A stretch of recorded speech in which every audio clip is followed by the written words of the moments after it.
Settle in, close your eyes, and prepare to drift through the story of an organization that claims to protect the world while serving powers that rule it. Tonight, we explore the Marines, the Navy that patrols the seas under the banner of justice, the military force that promises order but delivers control, the system that produces heroes and monsters in equal measure. The organization built on the promise of protection, but maintained through compromise, violence, and silence. This is not a simple story of good versus evil. This is the story of how justice becomes a word without meaning, how protection becomes oppression, how good people serve bad systems while believing they serve good. Tonight, we explore the Navy, absolute justice and its shadows. Let us begin. After the Void Century, the seas were filled with uncertainty rather than freedom. This distinction is important. Freedom and uncertainty are not the same thing. Freedom is the ability to choose your path without coercion. Uncertainty is not knowing what will happen next. Not knowing if tomorrow will bring opportunity or disaster. Not knowing if the ship approaching your island carries traitors or raiders. Not knowing if you can sleep safely or if you must remain vigilant through the night. After the Void Century ended, after 100 years of erased history and whatever war or catastrophe created that erasure, the world was left uncertain. The geography had been reshaped. Continents had become islands. Sea levels had risen. Old trade routes were gone. Familiar landmarks were submerged. And into this uncertain world, people tried to rebuild their lives, tried to create communities, tried to establish some kind of normalcy. But uncertainty makes normalcy difficult, makes planning impossible, makes every day a gamble. The world had survived a great silence, but not a true peace. The Void Century was over. Whatever had happened during those 100 years had ended. But ending is not the same as resolving. The war, if there was war, had stopped. But the conditions that caused the war had not been addressed. The great kingdom had fallen. But the ideas it represented had not been disproven. They had simply been erased, hidden, made forbiddens. And erasure does not create peace. It creates the appearance of peace. It creates silence. But beneath that silence, tensions remain. Questions persist. The desire for truth continues. The world after the Void Century was silent, yes. But silence maintained through suppression is not peace. It is just delayed conflict. The world was quiet. But quiet is not the same as calm. Pirates were not yet symbols of romance, but of fear and instability. In the present day of One Piece, piracy has taken on certain romantic qualities. The image of the free adventurer sailing where they choose. The rebel who rejects authority. The dreamer pursuing impossible goals. But this romanticization came later. In the immediate aftermath of the Void Century, pirates were something else entirely. They were the people who took advantage of uncertainty, who raided vulnerable islands, who attacked ships carrying desperately needed supplies, who made the seas dangerous for everyone trying to rebuild. Pirates in this era were not pursuing dreams. They were pursuing survival through violence, or they were pursuing profit through predation. They made the uncertain world even more uncertain, made the dangerous seas even more dangerous, made rebuilding even harder than it already was. Ordinary people longed for protection more than truth. This is the key to understanding how the Navy was able to establish itself. How it gained the trust and cooperation of populations across the world. People were afraid, were vulnerable, were trying to survive in a world that had been fundamentally disrupted. And in that condition, protection becomes the highest priority, more important than understanding what happened, more important than seeking justice for past wrongs, more important than recovering erased history. When you are afraid, when your children are afraid, when your community might be destroyed at any moment, you want someone who can keep you safe. You want walls. You want guards. You want someone with power who promises to use that power to protect you. Truth can wait. History can wait. Justice can wait. But protection cannot wait. Protection is needed now. And people, desperate for protection, will accept it from anyone who offers it. Will overlook questions about who is offering and why. Will ignore the cost as long as the protection seems real. From this desire, the idea of a unified maritime force was born. Not from the world government imposing itself on unwilling populations. Not from military conquest. But from genuine need. From communities asking for help. From islands requesting someone to patrol their waters. From merchant ships wanting escorts. From fishing villages wanting someone to chase away raiders. The need was real. And the world government, newly established after the Void Century, saw an opportunity. They could provide what people needed. Could create a unified military force capable of patrolling the seas. Could protect trade routes and vulnerable populations. Could bring order to chaos. And in doing so, they could also extend their control. Could establish their authority. Could make themselves necessary. Could create a system where their rule was not just imposed, but welcomed, invited, requested by the very people who would eventually be controlled by it. The Navy was presented as a shield, not a weapon. This presentation was crucial.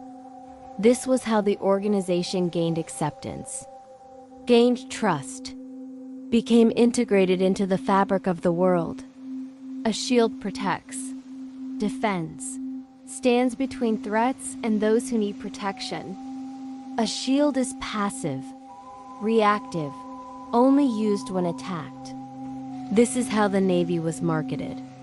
As defenders, as protectors, as the force that would stand between ordinary people and the chaos of the seas.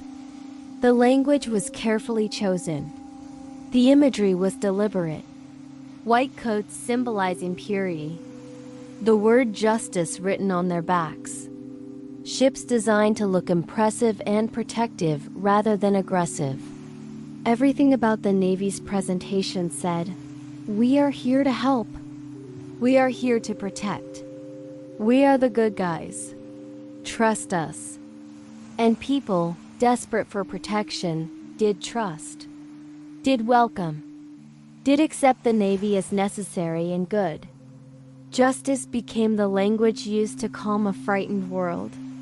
Not truth, not freedom, not understanding. Justice. This word was chosen carefully. Because justice means different things to different people. To someone who has been robbed, justice means recovering what was stolen. To someone who has been harmed, justice means the perpetrator facing consequences. To someone afraid, justice means safety from future harm. Justice is flexible, adaptable, can be interpreted in ways that serve different purposes while seeming to serve the same principle.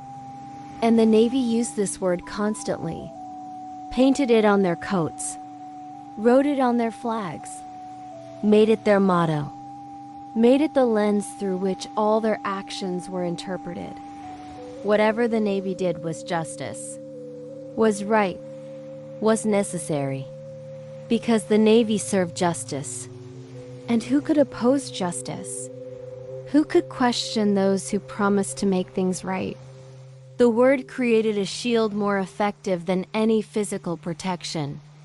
a shield against criticism, against doubt, against anyone questioning whether the Navy's actions actually served the people they claimed to protect. Ships bearing the Marine flag brought reassurance to quiet islands. This was the reality of the Navy's early existence. They did provide protection, did chase away pirates, did make seas safer, did allow trade to resume, did let people rebuild without constant fear of attack. This was not propaganda. This was not illusion. This was real benefit, real service, real protection provided to people who desperately needed it. The ships arriving meant safety, meant that someone powerful cared enough to patrol these waters, meant that attacks would be answered, that raiders would face consequences, that isolation could be broken, that connection to the larger world was possible again. The reassurance was genuine, and it created loyalty, created trust, created the belief that the Navy was exactly what it claimed to be. A force for good, a protector, an organization that put justice and protection above all else. Order slowly replaced chaos, but at a hidden cost. The transition was gradual.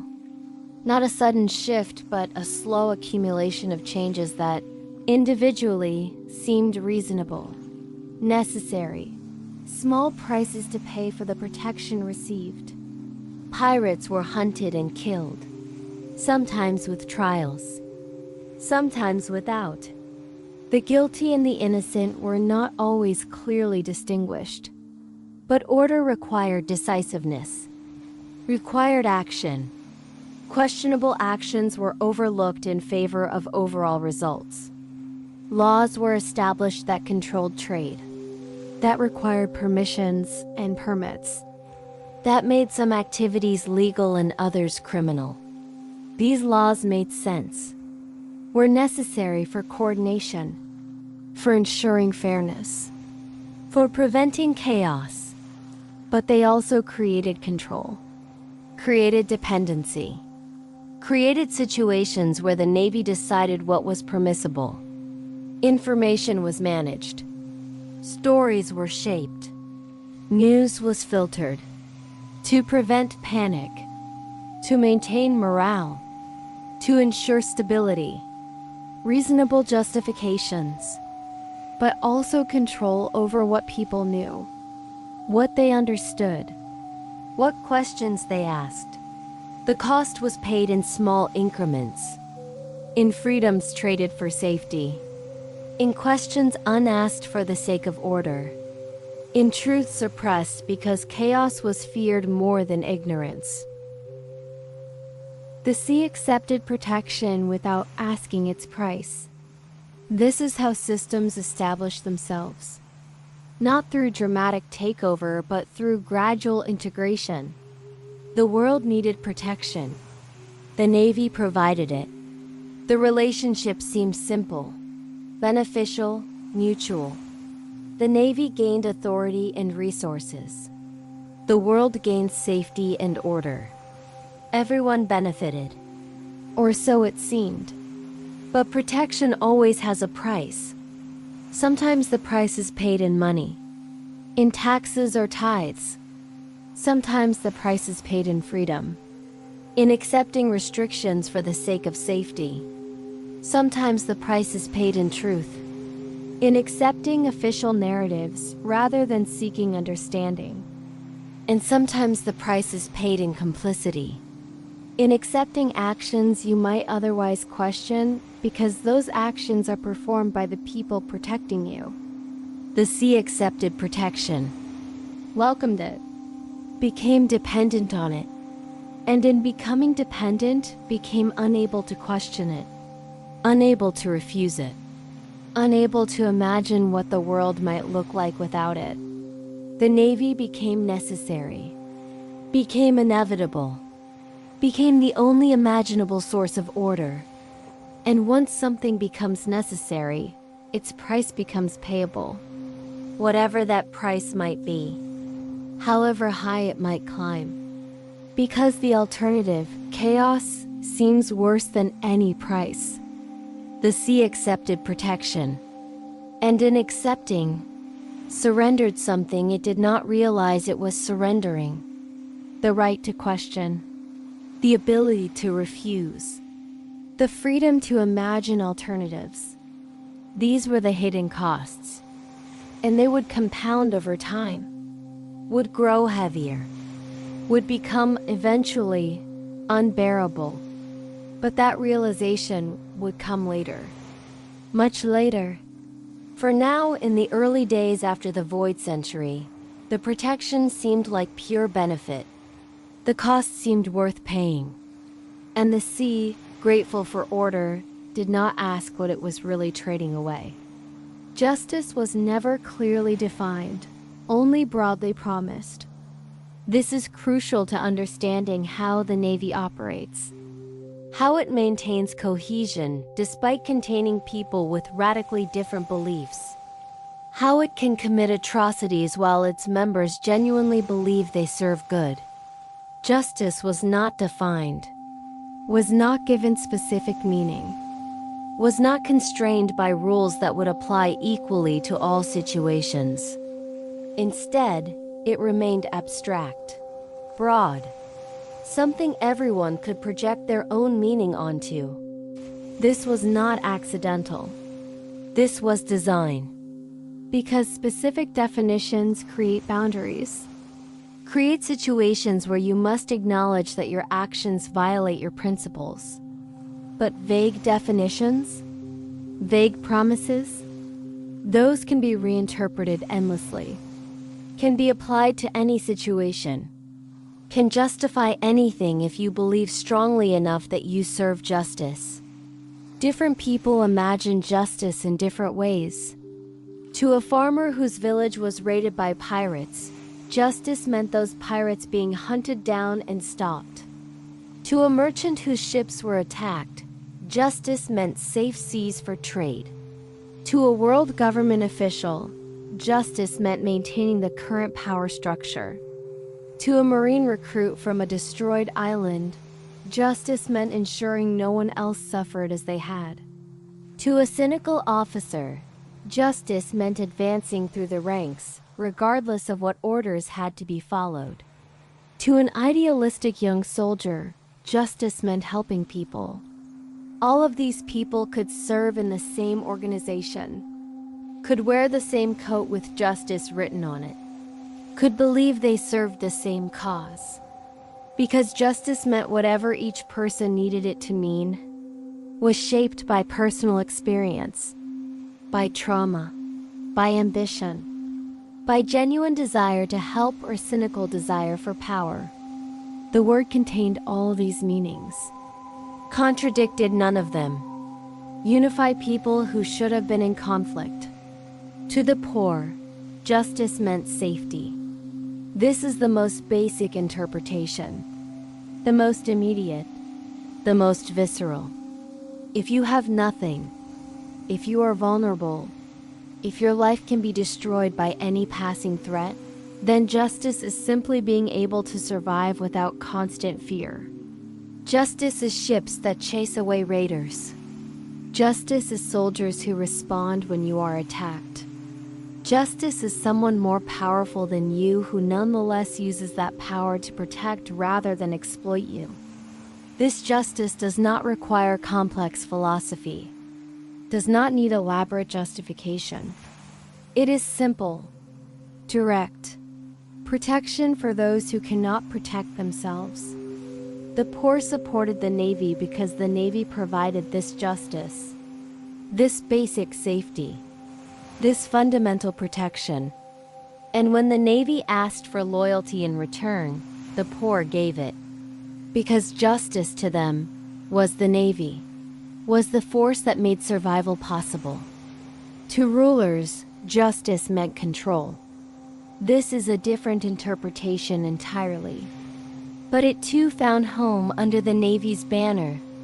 Rulers needed to maintain authority over their territories, needed to prevent rebellion, needed to ensure their laws were followed, needed to project power. The Navy provided this, gave rulers the backing of a larger force, gave them the ability to claim that their authority was supported by the world government. That resistance to them was resistance to justice itself. That their rule was legitimate because it was protected by those who served justice. This justice was not about protecting the weak. It was about maintaining hierarchy, about ensuring that those who had power kept it, that challenges to authority could be suppressed, that order as defined by those in power would be maintained. Rulers supported the Navy because it served their interests, made their positions more secure, and the Navy welcomed this support. Because rulers provided resources, provided bases, provided legitimacy, made the Navy's presence seem invited rather than imposed. To soldiers, justice meant obedience. This is perhaps the most problematic interpretation, but also the most necessary for the Navy's function. Soldiers cannot question every order, cannot debate every mission, cannot decide individually which actions to take and which to refuse. Military organizations require hierarchy, require that orders are followed, require that individual judgment is subordinated to command. And the Navy taught its soldiers that obedience was justice, that following orders was serving the greater good, that their commanders understood things they did not, that questioning was weakness, that doubt was betrayal, that real justice required trusting the system, required doing what you were told, required believing that the Navy as institution was just, and therefore everything the Navy did was just.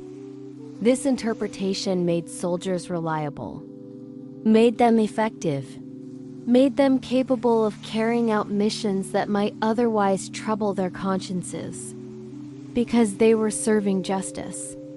And justice was whatever they were ordered to do. The Navy unified these interpretations under a single word. This is the genius of using justice as a symbol. All these different people, all these different motivations, all these different understandings of what they were serving, unified, made into a single organization, made to believe they were working toward the same goal. The poor wanted protection. The rulers wanted control. The soldiers wanted purpose and clear direction. These goals often conflict, should have created internal struggle, should have fractured the organization into competing factions. But the word justice unified them, made them all believe they served the same cause, made their different motivations seem like different aspects of the same fundamental good. The poor were being protected, which was just. The rulers were being empowered, which was just. The soldiers were following orders, which was just. All of it was justice. All of it was right. All of it was necessary. The contradictions were hidden beneath the word. The conflicts were suppressed by shared belief, and the Navy became more powerful than it could have been with any single understanding of its purpose. That word was painted on coats, flags, and hearts. Justice was everywhere in the Navy, not just as concept, but as physical presence. Written on the backs of every Marine's coat, painted on sails, engraved on weapons, spoken in oaths, repeated in training, carved into the consciousness of every person who joined. This constant repetition served a purpose, made justice not a thought, but a reflex. Not a question, but an answer. When Marines saw the word on their coats, they were reminded what they served.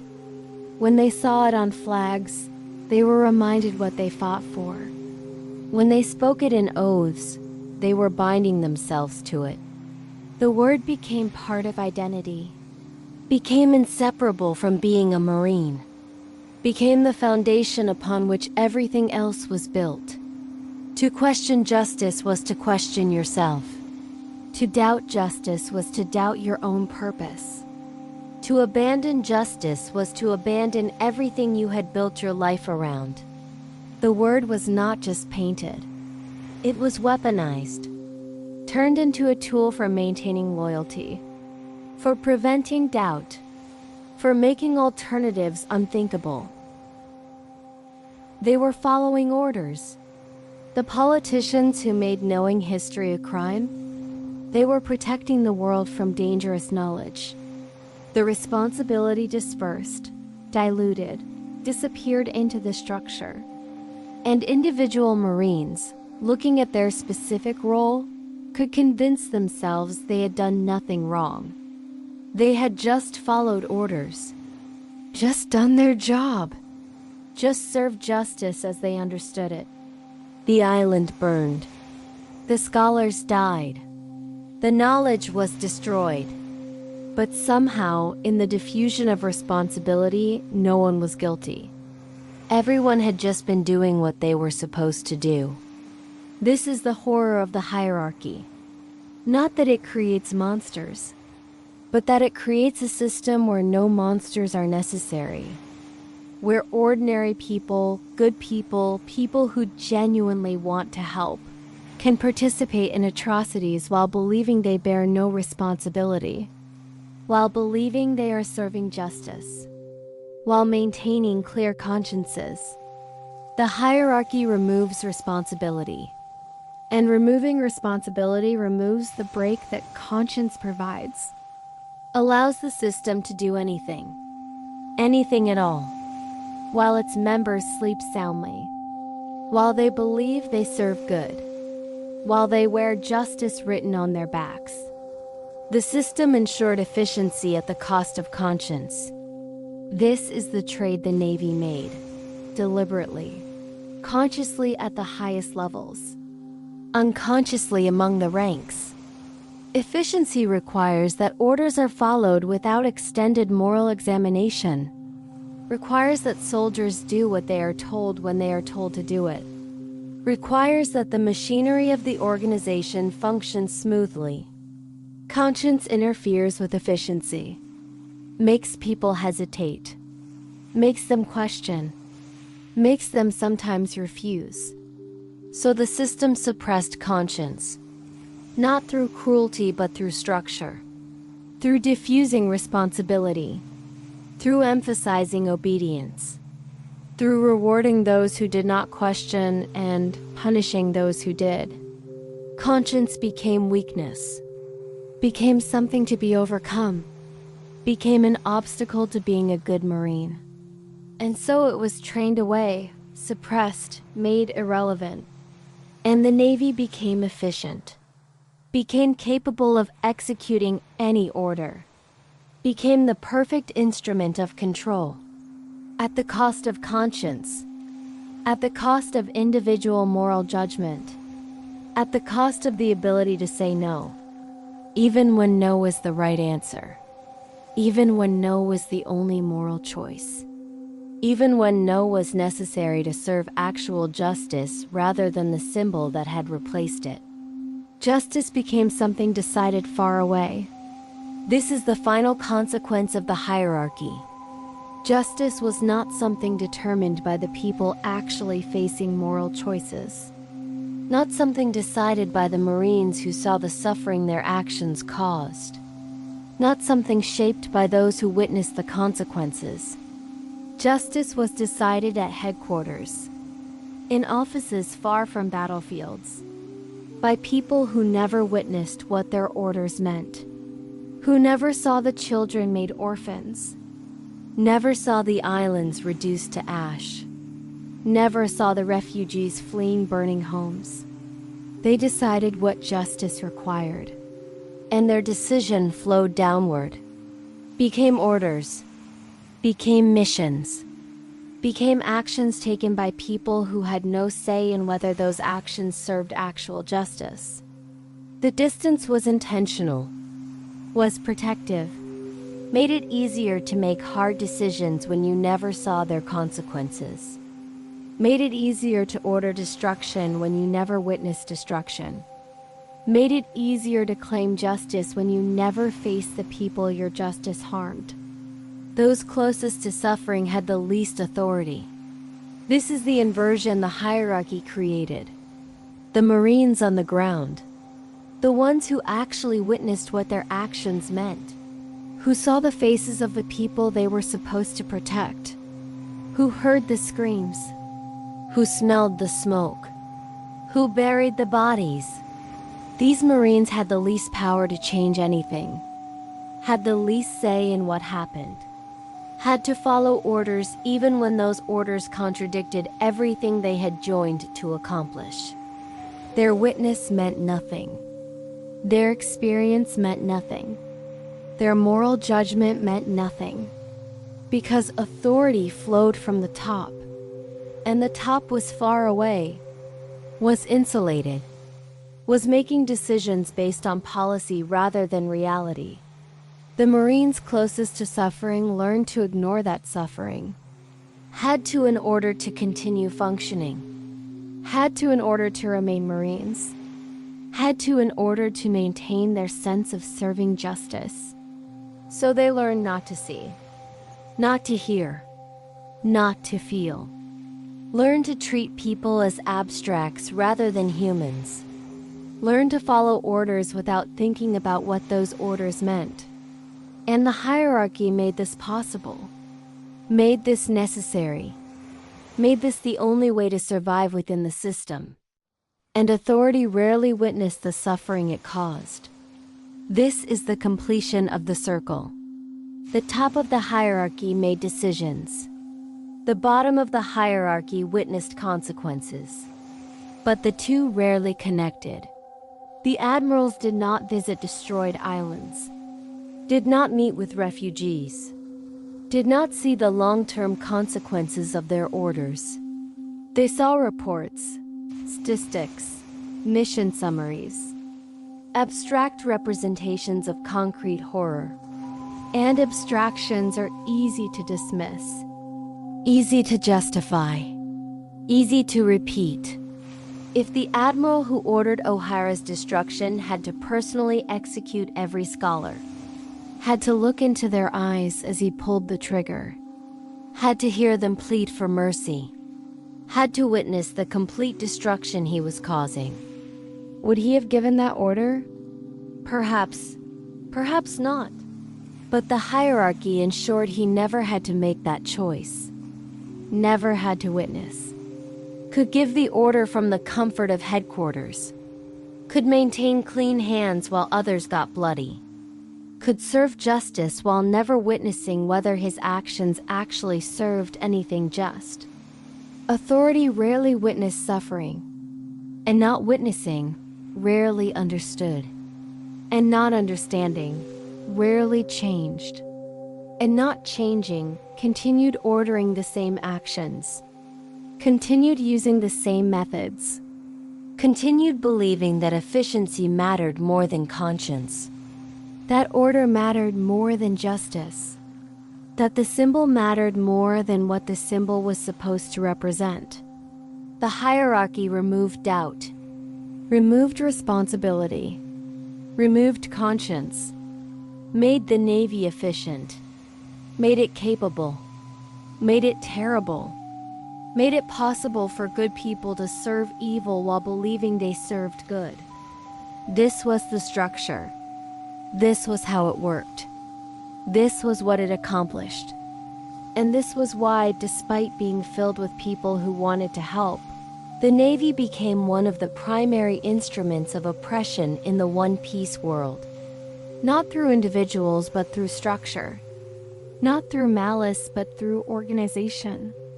Not through monsters, but through systems that made monstrous actions routine. As piracy grew, fear returned to the world. This was inevitable. The period of uncertain peace after the Void Century could not last forever. Pirates, driven by various motivations from genuine greed to desperate survival to dreams of freedom, began sailing in greater numbers. Some became powerful, built fleets, controlled territories, challenged the Navy's ability to maintain order. And as piracy grew, the protection the Navy provided seemed less reliable. Islands were raided despite Marine patrols. Ships were attacked despite escorts. The Navy's promise of safety began to feel hollow. And hollowness breeds fear. People who had believed themselves protected discovered they were still vulnerable. Discovered that the order they had accepted was not absolute. Discovered that chaos still existed beneath the veneer of control. This fear created demand. Demand for stronger action. For more decisive measures. For a Navy that did not just patrol but dominated. That did not just react but prevented. That guaranteed safety rather than merely promising it. Fear demanded a stronger form of justice. This is how social pressure works. When people are afraid, they want someone to make the fear stop. They want action that is visible and decisive. They want to see pirates being hunted and killed. Want to see fleets destroyed. Want to see public demonstrations that the Navy is winning. That order is being restored. That safety is being provided. Mercy starts to look like weakness when you are afraid. Restraint starts to look like failure. Following proper procedures starts to look like making excuses. Fear wants strength, wants certainty, wants someone who will do whatever is necessary to eliminate the threat. And the Navy, facing this pressure, facing populations demanding stronger action, Facing the need to prove their continued relevance and effectiveness, responded.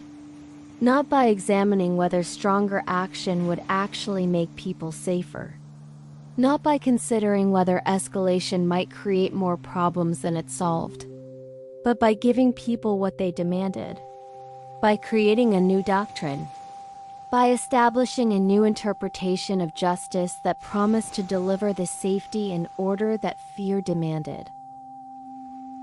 Absolute justice promised decisive action without doubt. This was the appeal. This was what made absolute justice attractive to both leadership and population. It eliminated ambiguity, eliminated the questions that complicated action, eliminated the moral uncertainty that sometimes prevented Marines from doing what seemed necessary. Absolute justice was simple, clear, definitive. Pirates were evil. Marines served good. Therefore, any action taken against pirates was just. Any method that succeeded in eliminating pirates was correct. Any sacrifice required to maintain order was acceptable. There was no need to consider nuance. No need to examine individual cases. No need to ask whether someone marked as pirate might have had justifiable reasons. No need to wonder whether destroying a ship full of people who had families and lives and reasons for their choices might create more evil than it eliminated. Absolute justice removed all these complications, made everything simple, made action easy, made doubt impossible. Mercy was redefined as weakness. This transformation was crucial to absolute justice's implementation. Traditionally, mercy was understood as strength, as choosing to show compassion even when you had the power to be cruel, as recognizing that people were more than their worst actions, as believing in the possibility of change. But absolute justice inverted this, called mercy weakness, called it failure, called it betrayal of those who deserved protection. If you showed mercy to a pirate, you were failing to protect that pirate's future victims. If you hesitated to kill, you were putting Marines at risk. If you questioned whether execution without trial was just, you were helping criminals escape justice. Mercy became the enemy, became something to be overcome, became proof that you were not committed enough, not strong enough, not willing to do what was necessary. And Marines, wanting to prove themselves, mercy became the enemy, became something to be overcome, became proof that you were not committed enough, not strong enough, not willing to do what was necessary. And Marines, wanting to prove themselves, wanting to advance, wanting to be seen as effective servants of justice, learned to suppress mercy, learned to see it as weakness, learned to kill when they might once have captured, learned to destroy when they might once have investigated, learned to act without hesitation, without doubt, without the mercy that might have made them human. Hesitation became betrayal. This completed the transformation. Under absolute justice, pausing to think was not wisdom, was not caution, was not moral responsibility. It was betrayal. It was helping the enemy. It was putting your comrades at risk. It was failing to serve justice. Marines who hesitated were weak, were unreliable, were potential threats to their own units. So hesitation was trained away, removed through discipline, punished when it appeared. The Marine who paused to consider whether their target deserved death was not being thoughtful. They were being a liability. They were endangering the mission. They were betraying their oath. This made absolute justice self-perpetuating, because any Marine who might question it, who might suggest that perhaps this doctrine went too far, was immediately identified as someone who hesitated, someone weak, someone who could not be trusted. And so they were removed or reformed or isolated. And absolute justice, unopposed, became stronger. Absolute justice simplified morality into enemies and allies. This is what made it so dangerous. Morality is complex, requires nuance, requires understanding that people can be simultaneously victim and perpetrator, that circumstances matter, that intentions matter, that the world is not divided into pure good and pure evil, but contains countless shades of gray. But absolute justice eliminated all that complexity, said the world was simple. You were either with the Navy or against it, either serving justice or serving chaos, either ally or enemy. And enemies deserved no mercy, deserved no consideration, deserved only destruction. This simplification made terrible actions easy, made mass killing administratively simple, made burning entire islands seem like obvious choice, because the island harbored enemies, and enemies deserved destruction. The complexity that might have prevented atrocity was dismissed as weakness, and simplicity, terrible in its clarity, became doctrine. This justice did not ask why, only when. The timing of action mattered. The method mattered. The effectiveness mattered.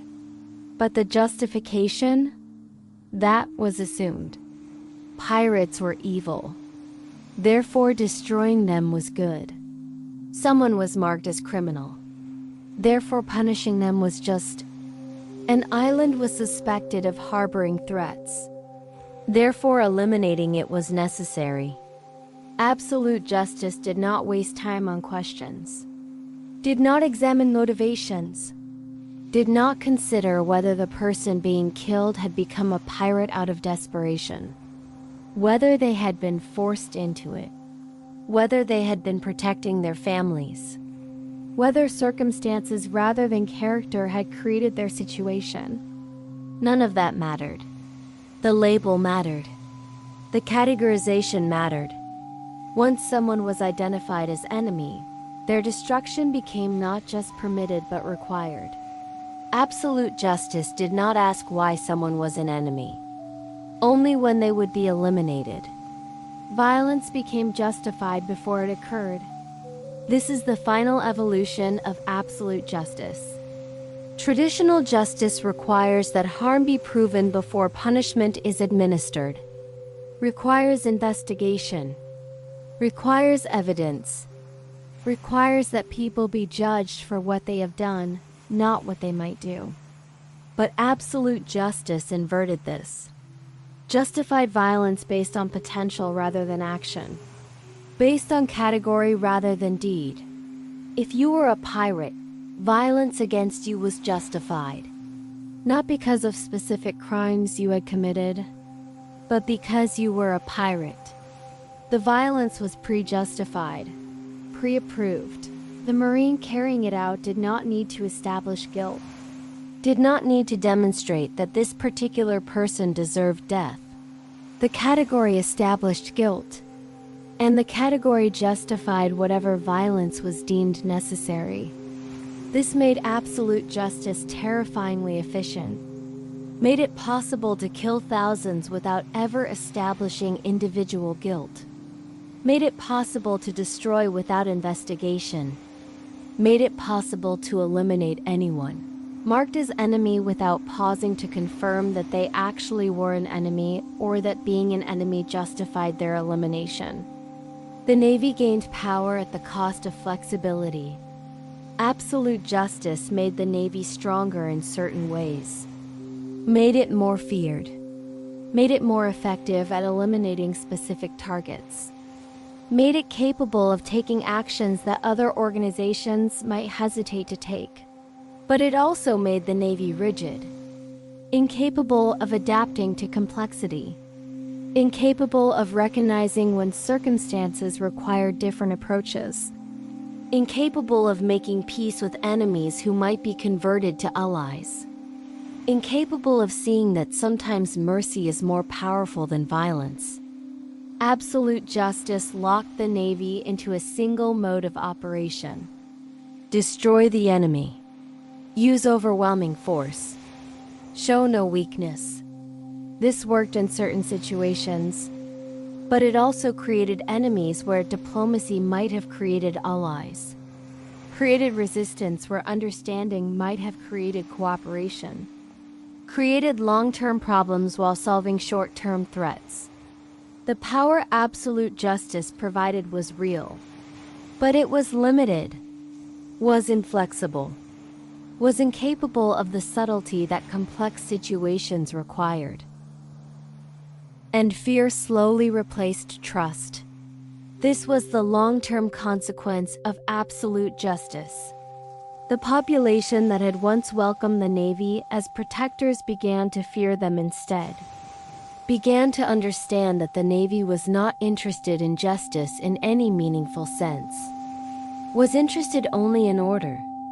And order maintained through overwhelming violence is not reassuring, is not comforting, is frightening.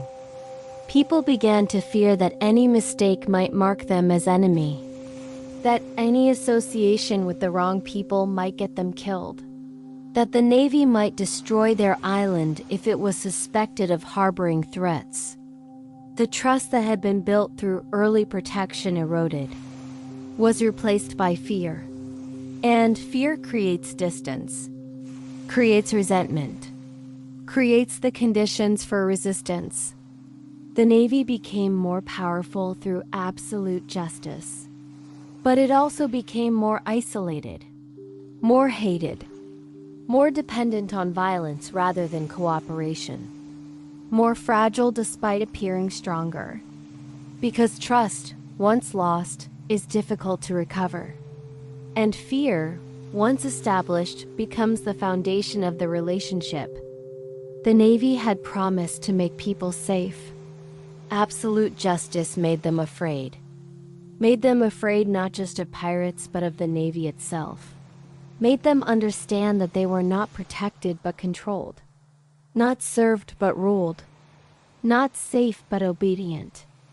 And obedience maintained through fear is unstable, is temporary, is waiting only for the moment when fear is overcome by desperation or rage, or the belief that change is possible. Absolute justice gave the Navy power, but it planted the seeds of the Navy's eventual irrelevance. Because organizations built on fear rather than trust do not last. They persist only as long as the fear remains stronger than the desire for freedom. And fear, however strong, is never permanent. Eventually, people become more afraid of living under fear than they are of the consequences of resistance. And when that moment comes, when fear stops being enough, systems built on fear collapse. Absolute justice made the Navy powerful, but it also ensured that power would be temporary, would be hated, would be resisted, would eventually face challenges it could not overcome through violence alone. The birth of absolute justice was the birth of the Navy's future problems, was the creation of enemies that could not be destroyed, was the establishment of a doctrine that guaranteed eventual conflict with everyone who valued freedom over order. Absolute justice was power, but it was also poison. And the Navy, having swallowed it, would eventually discover that poison tastes like strength right until the moment it kills you. O'Hara was not destroyed for weapons, but for curiosity. This is crucial to understanding what O'Hara represents, what its destruction meant, what precedent it set. O'Hara was an island of scholars, people who studied history, who collected books, who pursued knowledge for its own sake. They were not warriors, were not building weapons, were not plotting rebellion, were not threatening anyone with violence. Their danger was intellectual. They were curious about the void century, about what had been erased from history, about why certain knowledge was forbidden. They asked questions. They sought answers. They read poneglyphs. They assembled fragments into understanding. And for this, for curiosity, for seeking knowledge, the entire island was destroyed. Every scholar killed. Every book burned. Every building reduced to ash. The message was clear. Curiosity about forbidden topics will be met with total annihilation. This was not punishment fitting any conventional crime. This was elimination of thought itself. Scholars searched for history, not rebellion. Their motivations were academic, not political. They wanted to understand the past, wanted to recover what had been lost, wanted to know why the world government forbade research into the void century. These were not unreasonable desires, were not evil motivations. In any healthy society, seeking to understand history would be praised, would be supported, would be seen as valuable contribution to collective knowledge. But the world government was not a healthy society, was not interested in truth, was interested in control. And control requires that certain questions remain unasked, certain knowledge remain hidden, certain truths remain suppressed. The scholars of O'Hara threatened this control not through violence but through understanding. They were close to learning what the world government most wanted hidden, close to discovering the truth about the Great Kingdom, about the Void Century, about the foundations of the current world order. And this proximity to truth made them more dangerous than any army. Because truth, once known, cannot be unknown, cannot be suppressed by force alone, cannot be eliminated except by eliminating everyone who possesses it. Knowledge became classified as a threat. This is the transformation that justified O'Hara's destruction. Knowledge, traditionally understood as good, as enlightening, as beneficial to humanity, was redefined.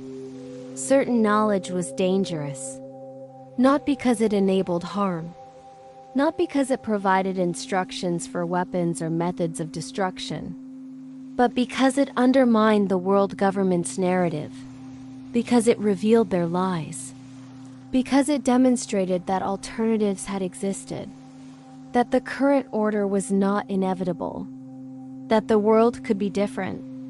This knowledge threatened the system, and threatening the system was classified as threatening the world. The scholars pursuing forbidden knowledge were not just satisfying curiosity. They were endangering global stability, were risking chaos, were playing with forces they did not understand. This redefinition made their elimination seem necessary, seem justified, seem like protection rather than oppression. Knowledge was threat, and threats must be eliminated. The Buster Call erased questions before they could spread. This is what the Buster Call was designed for. Not just military necessity, but information control.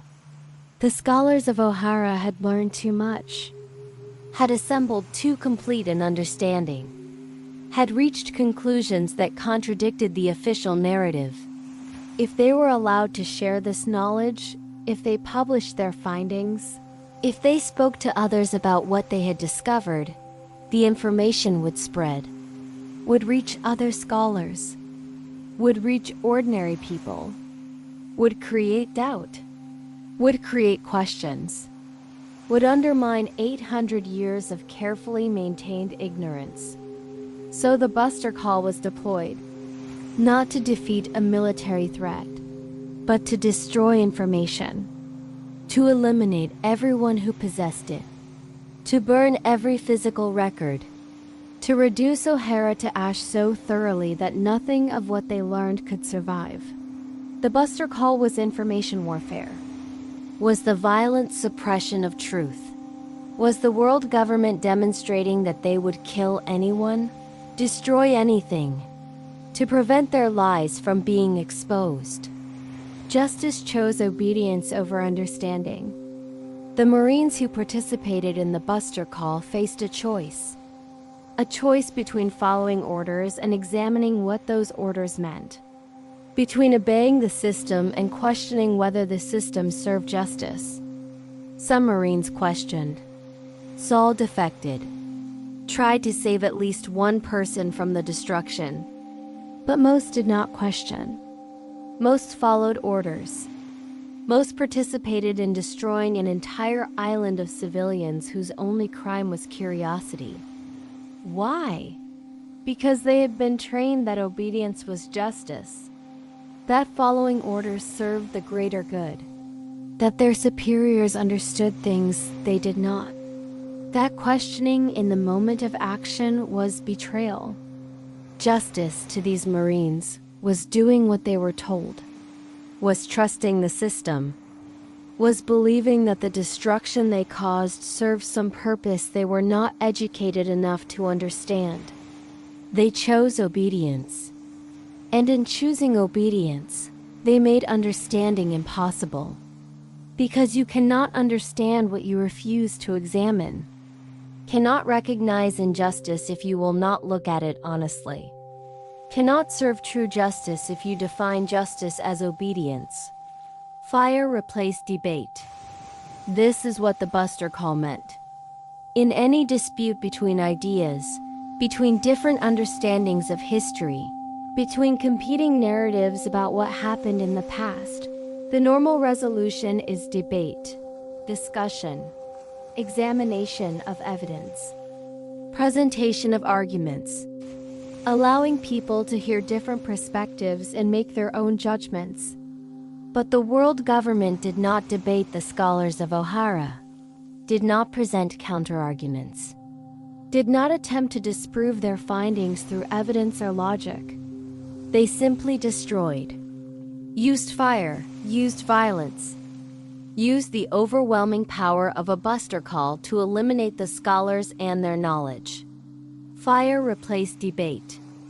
Violence replaced discussion. Destruction replaced the intellectual exchange that should have occurred. This was admission that the world government could not win an honest debate, could not defend their narrative through argument, could only maintain it through force. through making the alternative views literally impossible to speak because everyone who held them was dead. The tree of knowledge burned quietly. This image is important. The tree of knowledge was O'Hara's library, a massive tree containing books and scrolls and accumulated wisdom. The physical manifestation of humanity's pursuit of understanding. And it burned, was deliberately destroyed. The knowledge it contained was lost. Centuries of accumulated learning reduced to ash. And it burned quietly. Not with loud protests. Not with global outcry. Not with other nations intervening. It just burned. The world watched or did not watch. Accepted or did not care. The destruction of knowledge happened and the world continued. This quiet burning revealed something about the world government had created. A world where the destruction of knowledge was acceptable. Where questioning was dangerous. Where the pursuit of truth could be met with annihilation and no one would object. The tree of knowledge burned quietly because the world had been trained not to question, not to object, not to risk becoming the next target by defending those marked for destruction. The world forgot O'Hara by design. The island's destruction was not widely publicized, was not explained honestly, was presented as necessary action against dangerous criminals, as preventing the revival of ancient weapons, as protecting the world from scholars who did not understand what they were meddling with. This official story was accepted, or at least not openly challenged. And over time, O'Hara faded from memory, became a cautionary tale about the dangers of forbidden knowledge, became an example of what happens when you challenge the world government, became less a tragedy to be mourned and more a lesson to be learned. Do not ask forbidden questions. Do not seek forbidden knowledge. Do not make yourself a target by being too curious. The world forgot O'Hara because remembering would require acknowledging that knowledge was destroyed. That truth was suppressed. That the world government killed scholars for being scholars. And acknowledging that would require questioning the world government, which was dangerous. So the world chose forgetting, chose accepting the official narrative, chose moving on. And O'Hara, which had devoted itself to remembering what had been forgotten, was itself forgotten. The irony was complete. Justice survived, but truth did not. This is what O'Hara's destruction accomplished. The Navy continued. The world government continued. The system continued. Justice, as defined by the system, as enforced by the Navy, as symbolized by the word on Marines' coats, survived. Remained unchallenged in any serious way. Remained the dominant narrative. Remained what people were expected to serve. But truth did not survive. The truth about the void century that O'Hara scholars had assembled was destroyed with them. The truth about what the world government was built on was suppressed. The truth about alternatives to the current world order was eliminated. Justice survived because justice was whatever the powerful said it was. Truth died because truth contradicted power. And when truth contradicts power, power eliminates truth. This is what O'Hara proved. This is what the Buster Call demonstrated. This is what the Navy's participation in destroying an island of scholars revealed. That the system valued obedience over truth, valued control over knowledge, valued order over justice. The word justice survived, but what the word was supposed to mean died, burned, was reduced to ash along with the tree of knowledge. Justice became a word without content, a symbol without substance, a label applied to anything the system did. O'Hara's destruction proved this. made it undeniable to anyone willing to see. But most people were not willing to see. Most people chose the comfort of believing in justice over the discomfort of recognizing that justice had become lie. And a precedent was set. This is perhaps the most important consequence of O'Hara's destruction. It established that entire populations could be eliminated for ideological reasons. That the Buster Call could be used not just against military threats, but against anyone who possessed forbidden knowledge. That curiosity was crime punishable by death. That scholarship was terrorism. That seeking truth was treason. This precedent would be invoked again, would be used to justify other destructions, would make each subsequent elimination easier to justify. Because O'Hara established the principle, established that some knowledge was too dangerous to exist, that some questions must remain unasked, that some truths must remain hidden. And if hiding those truths required killing everyone who approached them, that killing was justified, was necessary, was justice. The precedent was set. And once set, precedents are difficult to overturn. They become part of the system, become accepted procedure, become normal. O'Hara should have been unique, should have been a mistake that sparked reform, should have been so horrifying that it forced the Navy and the world, government to examine whether their definition of justice had become monstrous. But it was not unique, was not a mistake, was not an aberration. It was precedent, was policy, was the system working as designed. And that, more than the destruction itself, is what makes O'Hara's fate so terrible. Not that it happened once, but that it established that it could happen again, that it would happen again, that the system was capable of this and would continue to be capable of this, that silence had become law, that curiosity was crime, that knowledge was threat, and that justice, the word written on every Marine's coat, had become the label applied to genocide. A child escaped the fire carrying forbidden knowledge. Robin was 8 years old when O'Hara burned. 8 years old when she witnessed the Buster Call destroy everything she knew. 8 years old when she became the world's most wanted criminal. Not for anything she had done, not for any violence she had committed, but for what she knew, for what she could do, for her ability to read poneglyphs, for carrying in her mind the knowledge that O'Hara's scholars had died protecting. Robin escaped. This was not part of the plan, was not acceptable to the world government. She was supposed to die with the others, supposed to be eliminated along with all traces of forbidden knowledge. But she survived, and surviving made her dangerous, made her a loose end, made her someone who had to be hunted, not because of who she was, but because of what she represented.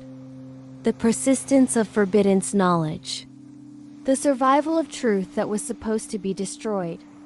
Robin became an enemy without raising a weapon.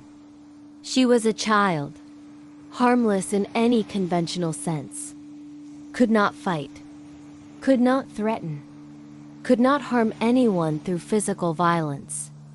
But she could read poneglyphs, could decode the messages the Great Kingdom had left, could potentially learn what the world government most wanted hidden.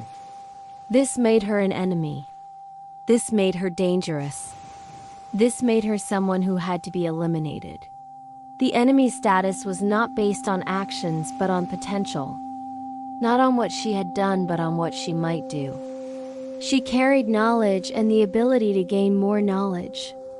And knowledge in the world government's worldview was weapon, was threat, was something that justified any action to suppress. So Robin, 8 years old, became enemy, became target, became someone whose death was considered necessary for global security. Bounties replaced dialogue.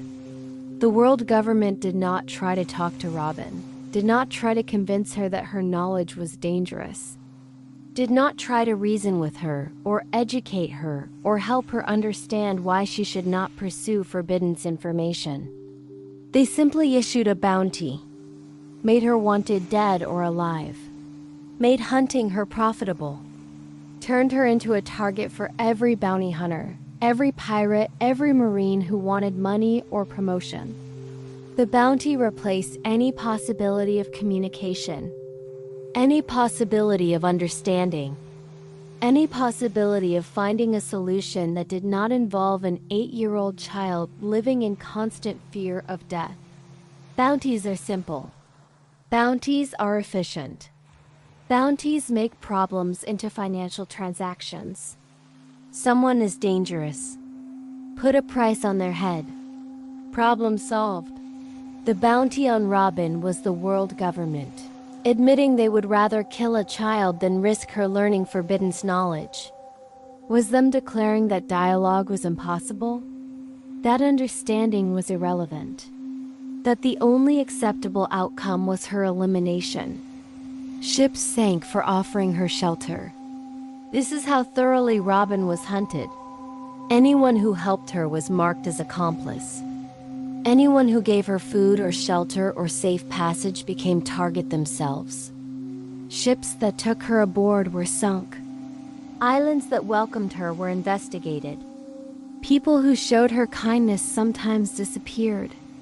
This created isolation, made it impossible for Robin to trust anyone, made it impossible for her to form connections, made her life a constant cycle of betrayal and abandonment. Not because people were cruel, but because helping her was suicide, was inviting the Navy to destroy you, was making yourself target. So people, even those who might have wanted to help, turned her away, betrayed her, chose their own survival over compassion for a hunted child. And Robin, alone, learned that trust was luxury she could not afford. That kindness was trap. That every connection was temporary because connections made people vulnerable to being used against her, or being destroyed for helping her. Marines followed orders without meeting their target. This is important. Most Marines who hunted Robin never met her, never saw her, never spoke with her, never learned who she was as person rather than as target. They simply had orders. Robin was enemy. Robin had bounty. Robin must be captured or killed. The personal connection that might have created doubt was removed.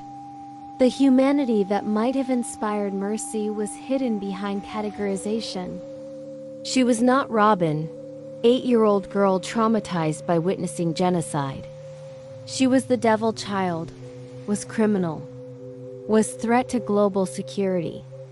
The Marines hunting her did not need to know more, did not need to examine whether an 8-year-old deserved to be hunted across the world, did not need to question whether perhaps the system that created this situation might be unjust. They just needed to follow orders. And orders in the Navy were justice. Following orders was serving good. Hunting Robin was protecting the world. This removed doubt, removed conscience, made hunting a child morally simple, made it possible for good people to participate in evil without recognizing it as evil. Fear turned into routine. At first, perhaps, Marines hunting Robin felt something, felt discomfort, felt that hunting a child was wrong, felt doubt about whether this mission served justice. But over time, discomfort faded. Doubt was suppressed. The hunt became routine, became just another mission, became standard procedure. Fear of forbidden knowledge became normalized, became accepted, became the background against which other fears were measured. Robin represented what happens when you seek forbidden knowledge. Her hunted status was reminder, was warning, was lesson taught to everyone watching. This is what happens if you ask forbidden questions. This is what happens if you learn forbidden truths. This is what happens if you challenge the world government's narrative. Robin's existence as perpetual fugitive became routine, became normal, became the expected consequence of possessing forbidden knowledge. And routine is powerful. Routine removes shock, removes outrage, makes terrible things acceptable through repetition. The hunt for Robin, conducted over 20 years, became routine. And in becoming routine, became invisible, became just how things were, became unchallengeable because it was normal. Justice pursued a shadow rather than a criminal. For 20 years, the Navy hunted Robin, dedicated resources, sent ships, issued orders, made her capture or death a priority. But who were they hunting? Not a terrorist, not a murderer, not someone who had committed crimes justifying this level of pursuit. They were hunting a scholar, a survivor, someone whose crime was knowledge, someone whose danger was potential rather than action. They were hunting a shadow, an idea, the possibility that forbidden knowledge might be recovered, the fear that the void century might be understood, the threat that the world government's lies might be exposed. Robin was real, but what the Navy hunted was not Robin the person, was not Robin the traumatized child, was not Robin the scholar pursuing understanding. What they hunted was what she represented. And you cannot capture what someone represents. Cannot kill an idea by killing a person. The Navy pursued shadow, chased abstraction, hunted symbol, and in doing so, revealed that their justice had become divorced from reality, had become about categories rather than people, had become about defending the system rather than protecting anyone. Justice was supposed to serve people, but the justice pursuing Robin served only power, served only control, served only the world government's desire to keep knowledge hidden. The Navy learned to hunt ideas. This is what Robin's case taught them. How to pursue not just people, but the concepts people represented. How to target not just actions, but potential. How to make someone's knowledge, their abilities, their mere existence, into crime-justifying elimination. This was new, was evolution of how control worked. Previously, the Navy hunted criminals, people who had done specific harmful acts. But Robin had done nothing, was hunted for what she might do, what she might learn, what she might reveal. This established precedent, established that the Navy could hunt people not for crimes committed but for ideas held, for knowledge possessed, for potential to disrupt the official narrative. This made the Navy not law enforcement but thought police, not protectors but suppressors, not servants of justice but servants of control. They learned to hunt ideas. And having learned, they would use this skill again, would expand it, would make it standard practice, would create a world where thinking forbidden thoughts, knowing forbidden facts, possessing forbidden knowledge was crime, was death sentence, was reason enough for the full force of the Navy to hunt you forever. And the world learned to fear history. This is the broader consequence. The lesson that everyone watching learned. History was dangerous. The past was forbidden. Asking about what happened during the Void Century could get you killed, could get your entire island destroyed, could make you fugitive hunted for decades. So people learned not to ask, learned to accept the official narrative without question. learned that curiosity about certain topics was not intellectual pursuit, but existential threat. The world learned to fear history, to avoid questions, to suppress curiosity, to stay ignorant because ignorance was safe and knowledge was deadly. This fear was exactly what the world government wanted, was the intended consequence of making examples of O'Hara and Robin.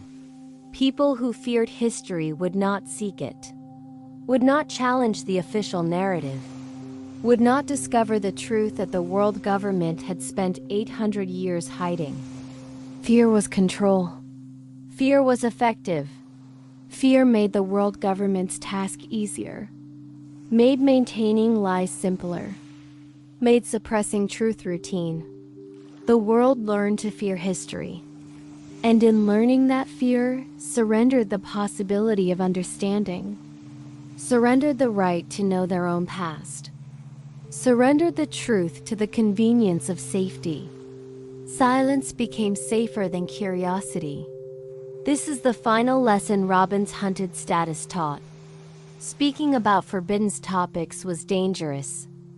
Asking forbidden questions was deadly. Pursuing forbidden knowledge was suicide. But silence was safe. Silence meant you would not be targeted, would not be hunted, would not become the devil child. Silence meant you could live quietly, could avoid notice, could survive. So people chose silence, chose not to ask, chose not to know, chose not to question. And each person choosing silence made the next person's silence easier, made it normal, made it accepted, made it the expected response to forbidden knowledge. The world became silent about its own history, silent about the questions that mattered, silent about the truths that might change everything.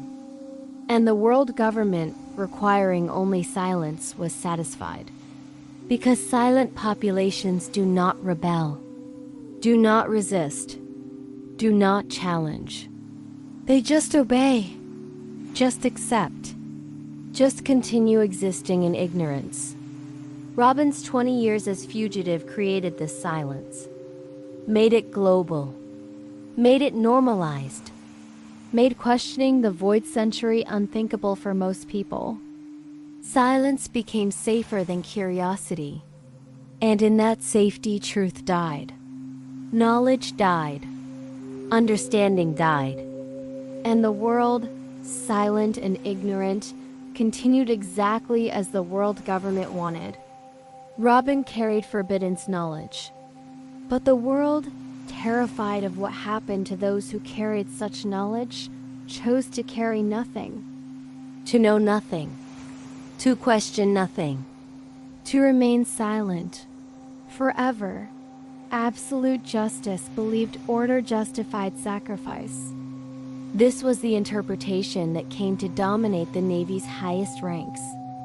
The belief that maintaining order, preventing chaos, protecting the current system, justified any sacrifice, any cost, any action, however terrible, however destructive, however clearly evil, was acceptable if it served order. Civilian casualties were acceptable if the operation achieved its objective.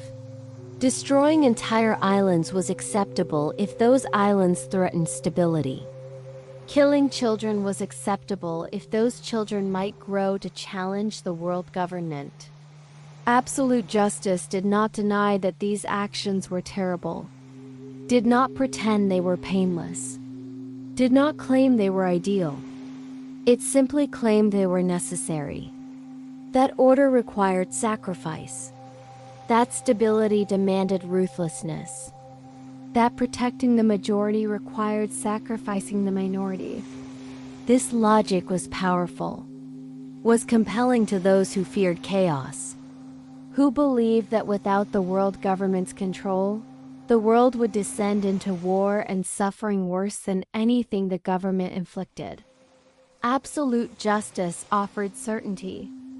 offered clear moral framework where hard choices became simple choices, offered the comfort of believing that terrible actions served greater good. And many Marines, faced with ambiguity and moral complexity, found this certainty appealing, found this simplicity comforting, found this framework easier to serve than constant questioning and doubt. Lazy justice delayed action, hoping problems would fade. This was Aokiji's interpretation. The belief that sometimes the best action was inaction. That sometimes allowing situations to develop naturally was better than forcefully intervening. That sometimes patience solved problems that force only complicated. Lazy justice was not actually lazy, was not cowardice or incompetence, was strategic restraint, was the understanding that every action has consequences. That intervention often creates more problems than it solves. That force generates resistance. That destroying small threats often creates larger threats. So lazy justice delayed, observed, waited, hoped that situations would resolve themselves, that criminals would reform, that tensions would ease, that time would heal what force would only wound deeper. This interpretation was pragmatic, was wise in certain situations, but it was also problematic, because delay is not always solution, because some situations do not resolve themselves, because sometimes waiting allows small problems to become large problems, because sometimes inaction is abandonment rather than strategy. Lazy justice could be wisdom or cowardice depending on the situation. Could be patience or negligence. Could be understanding that force creates problems or simply unwillingness to make hard choices. The interpretation was ambiguous, was difficult to apply consistently, was easy to criticize as weakness by those who valued decisive action. Moral justice questioned whether orders deserved execution. This was the interpretation held by Marines who had not surrendered conscience to system, who still believed that justice required examination, that orders should be evaluated rather than blindly followed, that individuals bore responsibility for their actions regardless of what they were commanded to do. Moral justice asked uncomfortable questions. Does this action serve actual justice or just the system's convenience? Does this target deserve destruction, or are we destroying someone simply because they threaten power? Does following this order make me complicit in evil? These questions made moral justice difficult, made it unpopular among leadership, made Marines who held this interpretation seem unreliable, seem weak, seem unwilling to do what was necessary. But moral justice was the interpretation that most closely aligned with what justice was supposed to mean, was the interpretation that required courage rather than obedience, that required thinking rather than following, that required individual moral responsibility rather than diffuse systemic guilt. Moral justice made the Navy's terrible actions difficult, made genocide questionable, made following orders that destroyed civilians into moral crisis. And this difficulty, this questioning, this resistance to easy answers was exactly what the system needed but could not tolerate. These interpretations coexisted uneasily within the same organization, within the same command structure, serving the same flag, operating under the same justice symbol, but believing fundamentally different things about what justice meant and required. Absolute justice saw the others as weak, saw lazy justice as cowardice and moral justice as betrayal. Lazy justice saw the others as extreme, saw absolute justice as tyranny and moral justice as naive idealism. Moral justice saw the others as compromised, saw absolute justice as evil and lazy justice as cowardice disguised as wisdom. These interpretations should have created schism, should have fractured the Navy into competing factions, should have made unified action impossible. But the hierarchy held them together. The structure forced cooperation despite philosophical disagreement. The system demanded that orders be followed regardless of personal belief. So the interpretations coexisted, uneasily, tensely, with constant friction beneath the surface. With Marines of different beliefs working together while trusting each other less and less. Conflict grew beneath disciplined silence. The Navy appeared unified, appeared cohesive, appeared to speak with single voice. But beneath that appearance, conflict simmered. Marines who believed in absolute justice resented those who questioned orders. Marines who believed in moral justice were horrified by what they were commanded to do. Marines who believed in lazy justice saw both extremes as dangerous. These tensions were not openly expressed, were not debated in meetings, were not acknowledged in official communications. The discipline held. The hierarchy suppressed open conflict. But the tensions existed nonetheless, grew with every mission that required terrible actions, grew with every order that conflicted with personal conscience, grew with every situation where different interpretations suggested different actions. The conflict was silent, but silence does not mean absence.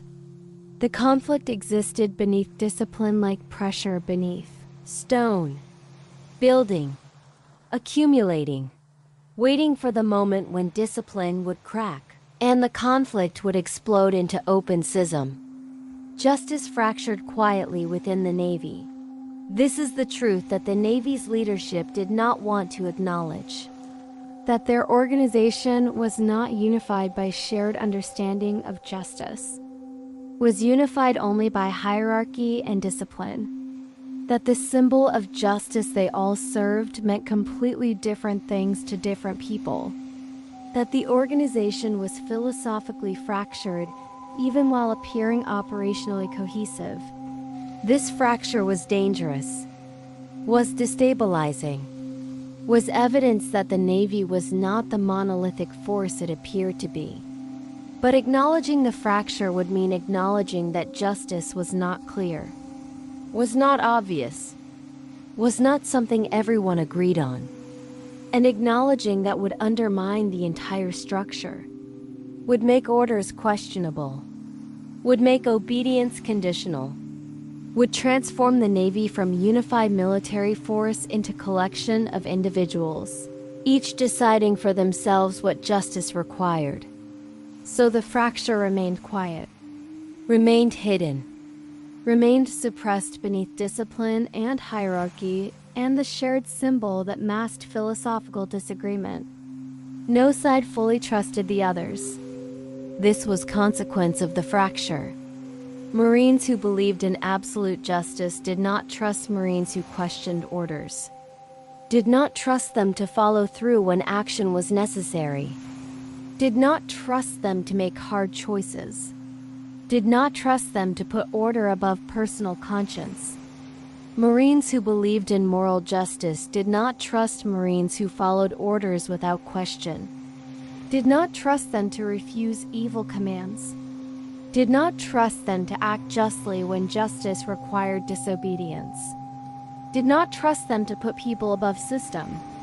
The distrust was subtle, was never openly expressed, but it shaped how Marines worked together. Who was assigned to sensitive missions? Who was promoted? Who was trusted with information? The Navy functioned despite this distrust. The Navy functioned despite this distrust, but functioned less effectively than it would have with genuine unity, less cohesively than it appeared, with hidden fractures that weakened the entire structure even while remaining invisible to outside observers. yet all served under the same flag. This is what made the situation sustainable. Despite philosophical disagreement, despite distrust, despite believing fundamentally different things about what justice meant and required, all Marines served under the same flag, wore the same uniform, carried the same symbol of justice on their backs. This shared identity held the organization together when shared philosophy could not. The flag was stronger than belief. The uniform was more binding than understanding. The symbol of justice unified people who could not agree on what justice actually meant. This revealed something important about how the Navy functioned. It was held together not by shared values, but by shared symbols. Not by agreement, but by structure. Not by unified purpose, but by hierarchy that forced cooperation despite disagreement. The flag was enough. The symbol was enough. The appearance of unity was enough. Actual unity was unnecessary. Perhaps even undesirable. Perhaps the leadership understood that diverse interpretations made the Navy more adaptable, made it capable of handling different situations, made it flexible enough to survive in a complex world. But more likely, the leadership simply did not care. Did not care whether Marines agreed. Did not care whether they trusted each other. Did not care whether their interpretations of justice were compatible. They only cared that orders were followed, that missions were completed, that the flag was respected. And all of that happened, despite the fractures, despite the distrust, despite the quiet conflict. The Navy functioned, and functioning was enough. Unity became an illusion. This is the reality the fractures created. The Navy appeared unified, projected strength, projected coherence, projected the image of single organization serving single purpose with single understanding.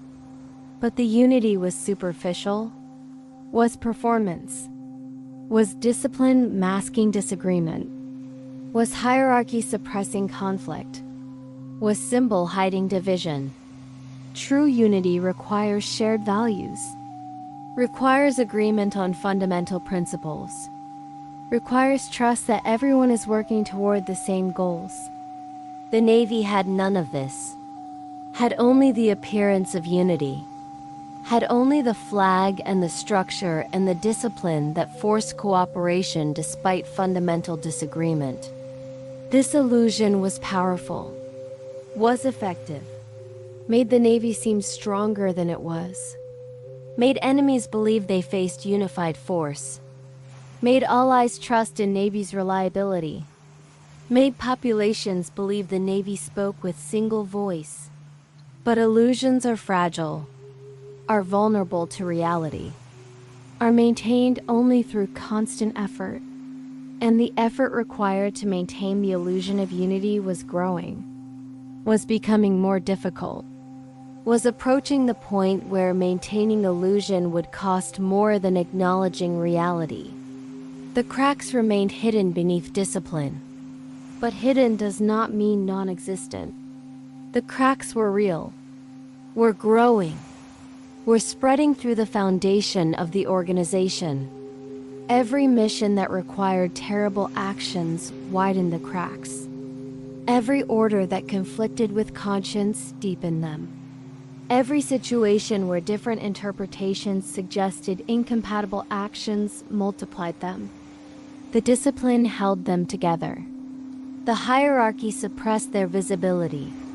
But suppression is not healing, is not resolution, is temporary measure that delays problems rather than solving them. The cracks remained, hidden, growing, waiting for the moment when discipline would not be enough, when hierarchy would crack under its own weight, when the illusion of unity would shatter and the reality of division would become undeniable.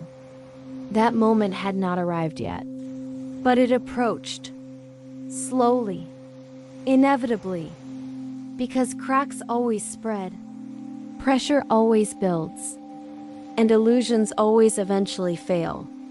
The Navy appeared strong, appeared unified, appeared invincible.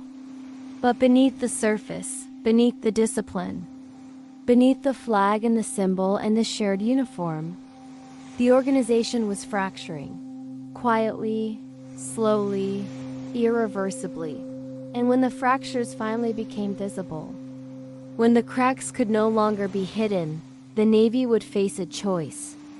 Acknowledge the division and attempt genuine unity based on shared understanding, or double down on discipline and hierarchy and force, making unity even more illusory while suppressing disagreement even more violently. The choice approached, and how the Navy made that choice would determine whether it survived as meaningful organization or continued only as hollow structure, maintained through increasingly desperate enforcement of appearance over reality. Akainu embodied justice without mercy. This is what made him terrifying. Not that he was unusually cruel, not that he enjoyed causing suffering, but that he believed absolutely in absolute justice. Believed that mercy was weakness, that hesitation was betrayal, that any sacrifice was acceptable if it served order. Akainu did not question, did not doubt, did not second-guess decisions. He identified threats and eliminated them. Civilians in the way? Acceptable casualties. Fleeing refugees who might include enemies? Destroy them all. Marines who showed weakness? Eliminate them as well. Akainu was pure conviction without restraint, pure certainty without doubt, pure power without conscience.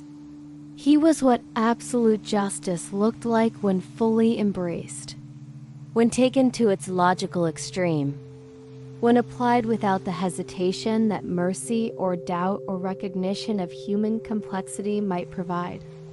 Akainu was the Navy's future if absolute justice won the philosophical struggle, was the symbol of what the organization could become if conscience was fully eliminated, if justice became purely about power and order, if mercy died completely.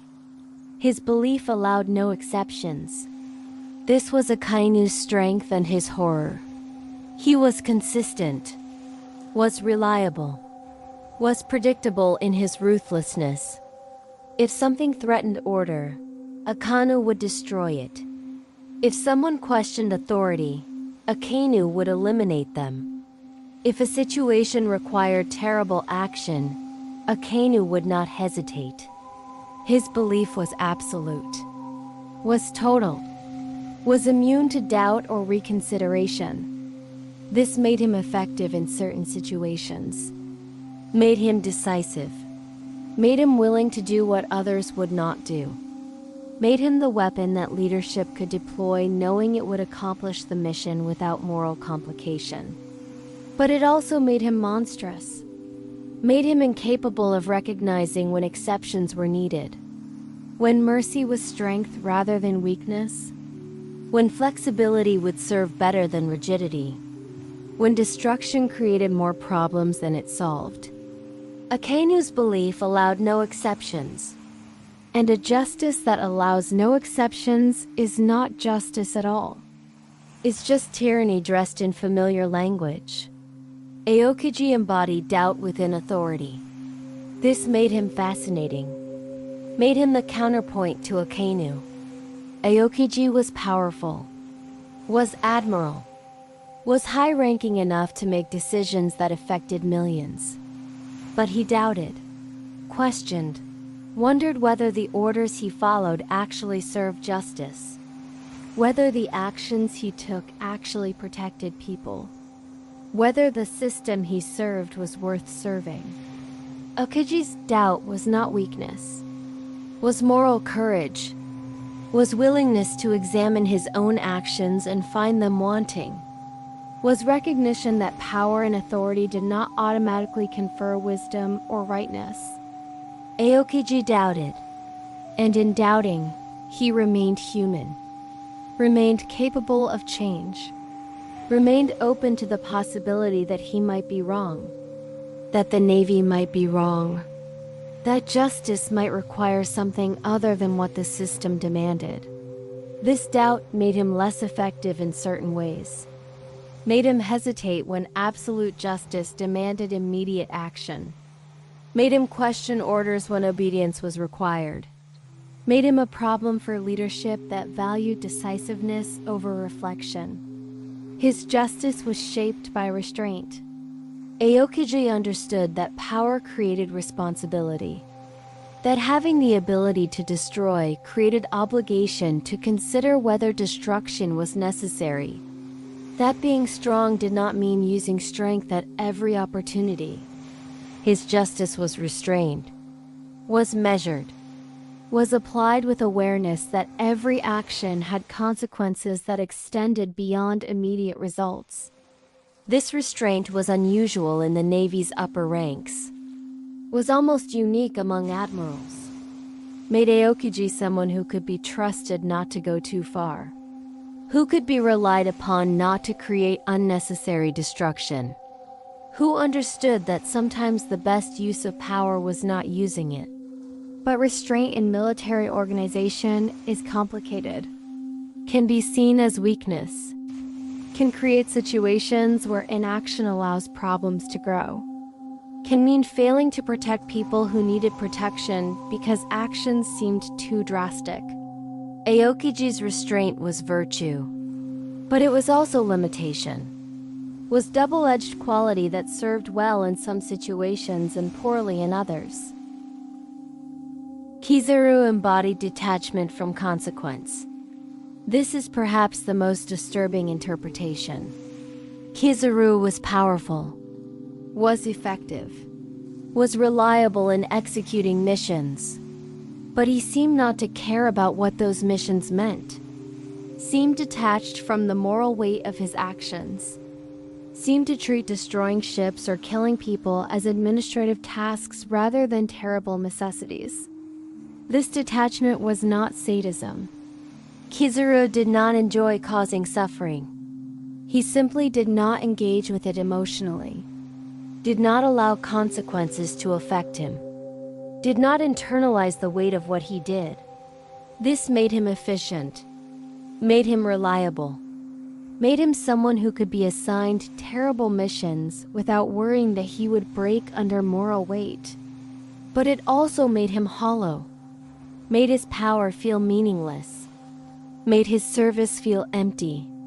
Kizaru embodied what happened when power was completely divorced from responsibility, when action was separated from consequence, when carrying out orders became routine rather than moral choice.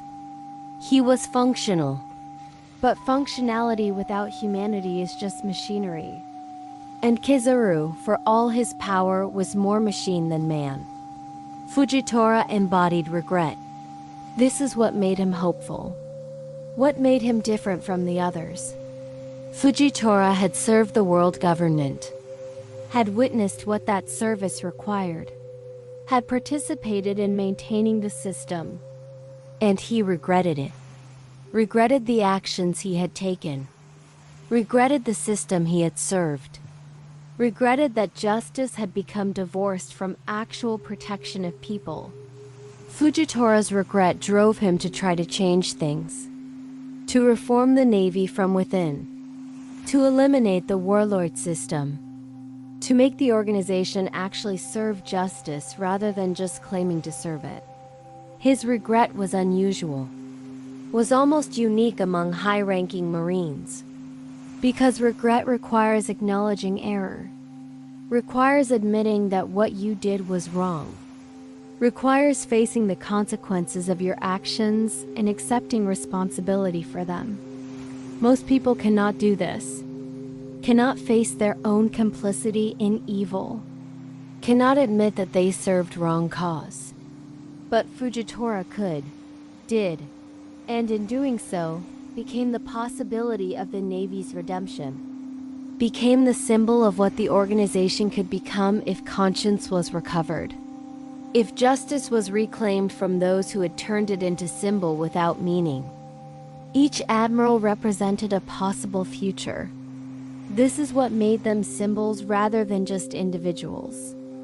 A canoe represented future where absolute justice won completely, where mercy died, where the Navy became pure instrument of control without any pretense of serving people.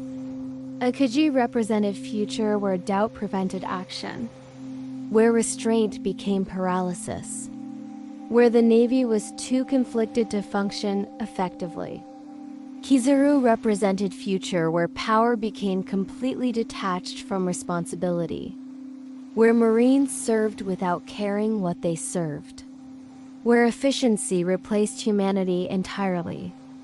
Fujitora represented future where regret led to reform, where the Navy acknowledged its failures and tried to become what it claimed to be, where justice was recovered rather than remaining empty symbol. Each future was possible. Each was present in embryonic form within the current organization. The struggle between these interpretations would determine which future became reality, would determine what the Navy became, would shape whether the organization survived as meaningful force or collapsed under weight of its own contradictions.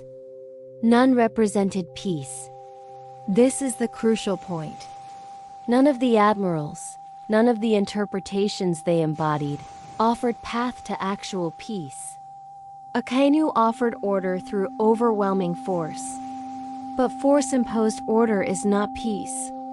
Is just suppressed conflict waiting to explode. Aokiji offered restraint and patience.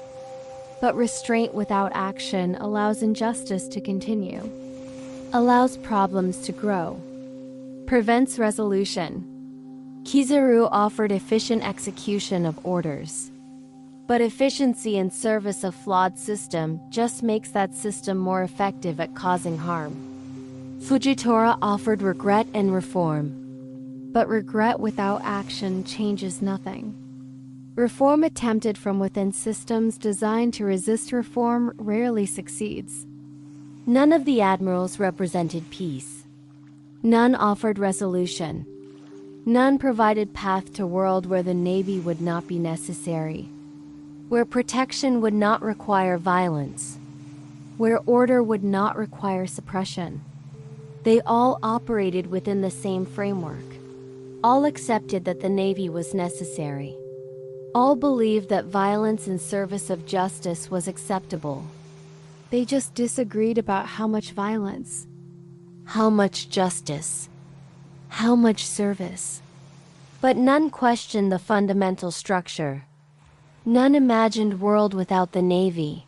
None represented actual peace. Just different forms of controlled conflict. Power amplified their philosophies.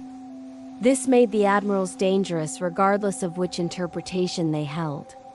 Because admirals were not just powerful individuals. They commanded fleets. They directed operations. They shaped policy. They influenced thousands of Marines who looked to them for example. Their philosophies did not remain personal beliefs.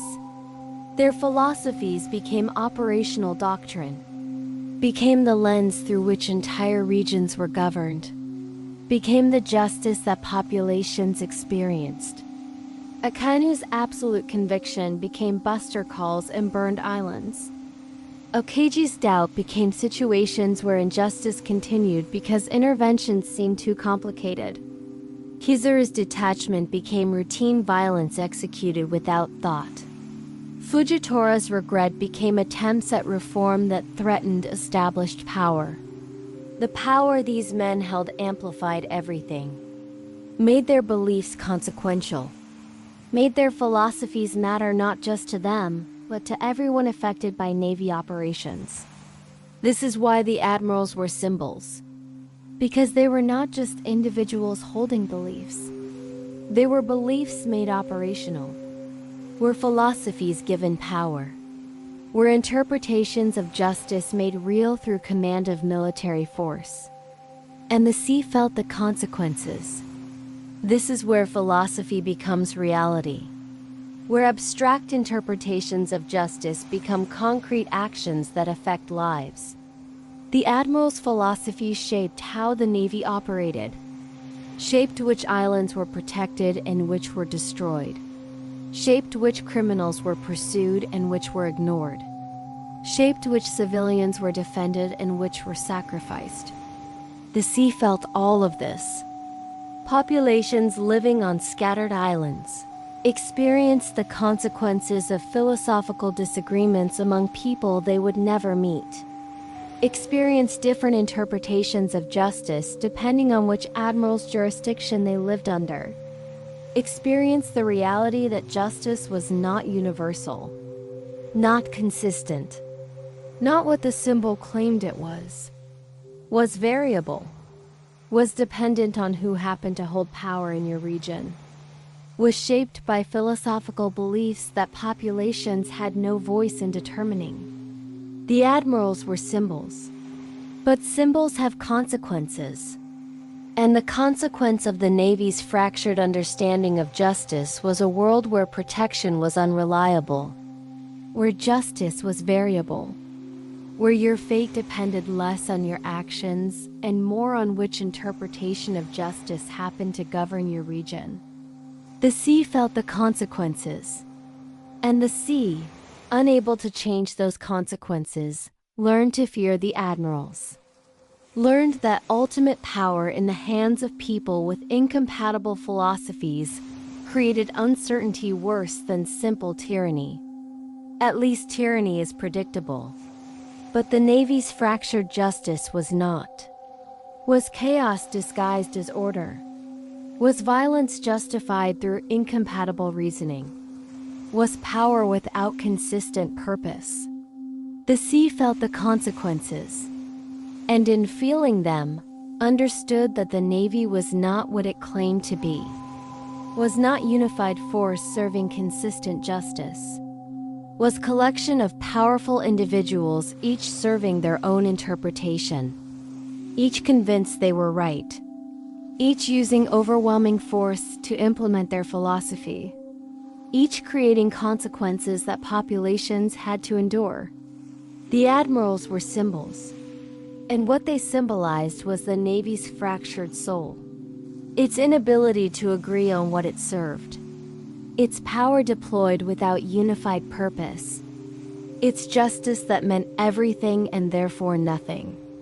The sea felt all of this, and feared, not just the power, but the unpredictability, the inconsistency, the reality that justice was not what the word claimed it was. That protection depended on philosophy. That survival depended on which admiral's interpretation governed your region. The admirals were symbols, and the sea, reading those symbols, understood that the Navy was breaking, was fracturing, was approaching the moment when philosophical disagreement would become open schism, when the interpretations could no longer coexist even beneath discipline, when the choice between futures would have to be made. The admirals symbolized possibility, but also crisis, represented potential futures, but also present fragmentation, were the Navy's strength, but also its weakness, or proof of its power, but also evidence of its coming collapse. Garb projected promotion despite unmatched achievements. This single fact reveals everything important about Garp's relationship with the Navy. He was offered admiral rank multiple times, had earned it through strength, through accomplishments, through service, through being the hero of the Marines. The promotion was deserved, was appropriate, was expected, but Garp refused, every time. Consistently, without exception. This was not humility, was not false modesty, was deliberate rejection of what that promotion meant. Admirals served the celestial dragons directly. Took orders from them. Had to bow to them. Had to acknowledge them as gods. Garp could not do this. Would not do this. Hated the celestial dragons too deeply. Saw them too clearly as parasites rather than gods. So he refused. Remained vice admiral. Remained at the rank below the one that would require him to serve those he despised. This refusal was quiet rebellion. Was line drawn. Was boundary beyond which Garp would not compromise. The system accommodated this. Allowed him to refuse. Could not force promotion. Needed Garp too much to punish his refusal. So Garp remained. Powerful but not at peak of hierarchy. Influential but not part of highest command. Serving the Navy while refusing to fully join it. He refused to become justice without choice. This is what admiral rank would have meant to Garp. Becoming justice as defined by those above him. Becoming instrument without personal judgment. Becoming the system's weapon deployed without question. Admirals had power, but they had less choice. Less ability to interpret orders. Less freedom to act according to personal conscience. They were justice. And justice was whatever the celestial dragons and the world government said it was. Garp refused this. Refused to become justice without retaining choice. Wanted to remain Marine while keeping ability to decide for himself what justice required. This was incompatible with admiral rank. Was possible only at vice admiral level, where he had enough authority to act but not enough to be completely controlled. Where he could choose which orders to follow fully and which to interpret loosely. Where he could serve the Navy while resisting what the Navy served.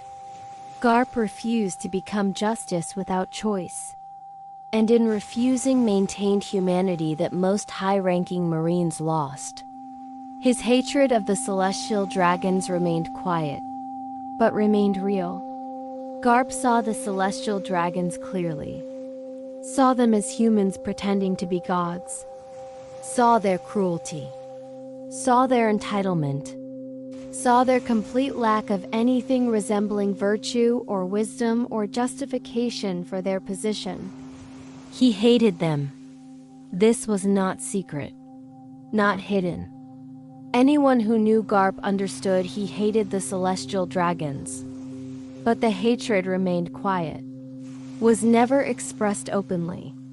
Never turned into direct challenge.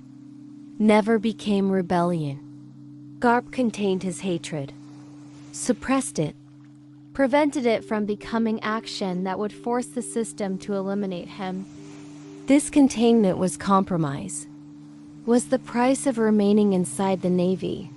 Was what allowed him to continue serving while refusing to serve those at the top.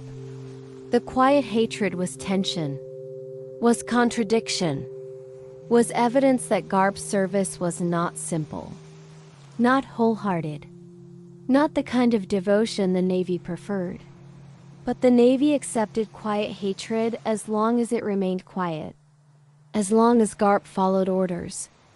As long as his hatred did not become obstacle to his functioning as Marine. He protected the system while resisting its core. This is the fundamental paradox of Garp's position. He served the Navy, fought for it, strengthened it through his service, protected the world government by protecting the organization that enforced the world government's will. But he also resisted, refused promotion, refused to serve celestial dragons directly, raised a revolutionary son, raised a pirate grandson, protected people the system wanted destroyed, acted according to personal conscience rather than system's demands when the two conflicted. Garp protected the system while resisting its core. This was impossible position. Was contradiction that should not have been sustainable. But Garp maintained it for decades. Through careful navigation, through knowing how far he could push before system would push back, through being valuable enough that system tolerated his resistance, through choosing battles carefully, through compromising on some things to resist on others. Garp protected the system while resisting its core. Was loyal Marine who hated what the Navy served. Was hero who embodied values opposite to system's values. Was the exception, the contradiction, the impossible position made possible through power and value and careful compromise. Garp trained future Marines to think independently. This was his quiet revolution, his way of changing the system from within. Garp could not reform the Navy directly, could not challenge its structure, could not overthrow its leadership or change its policies. But he could train the next generation, could pass on values different from systems values, could teach Marines to think rather than just obey, could create soldiers who questioned rather than just followed. Kobe was clearest example. Was taught to pursue justice rather than just orders. Was shown that conscience mattered more than rank. Was trained to be Marine who could say no. Who could challenge authority. Who could put people above policy. Garp trained others this way too. Less visibly, less dramatically, but consistently. He was creating future, creating Marines who might transform the organization, who might make it serve actual justice rather than just claiming to serve it, who might resist the worst orders, who might eventually reform what Garp could not reform alone. This training was subversion, was undermining system while appearing to serve it, was planting seeds that might grow into trees that could crack the foundation. He believed justice must be human. This is what separated Garp from those who fully embraced the system. Garp understood that justice without humanity was not justice at all. Was just power, just control, just enforcement of order without consideration of whether that order served people or just served itself. Justice had to recognize human complexity, had to acknowledge that circumstances mattered, that people were more than their worst actions, that mercy was sometimes necessary, that following orders blindly led to evil, that structures and systems, however necessary, were not ends in themselves but means to serve human flourishing. Garp believed justice must be human, must be applied by humans who retained conscience, who retained judgment, who retained the ability to recognize when rules should be broken, when orders should be refused, when the system demanded something that no moral person could provide. This belief made Garp anomaly, made him exception, made him threat to system that depended on Marines surrendering conscience to hierarchy. But it also made him the Navy's best hope, best possibility of reform, best example that another way was possible. His existence proved another path was possible. This is what made Garp dangerous to those who wanted to claim absolute justice was only valid interpretation. That mercy was weakness. That questioning was betrayal. Garp proved otherwise. Proved you could be powerful Marine without surrendering conscience. Could serve the Navy without serving its worst aspects.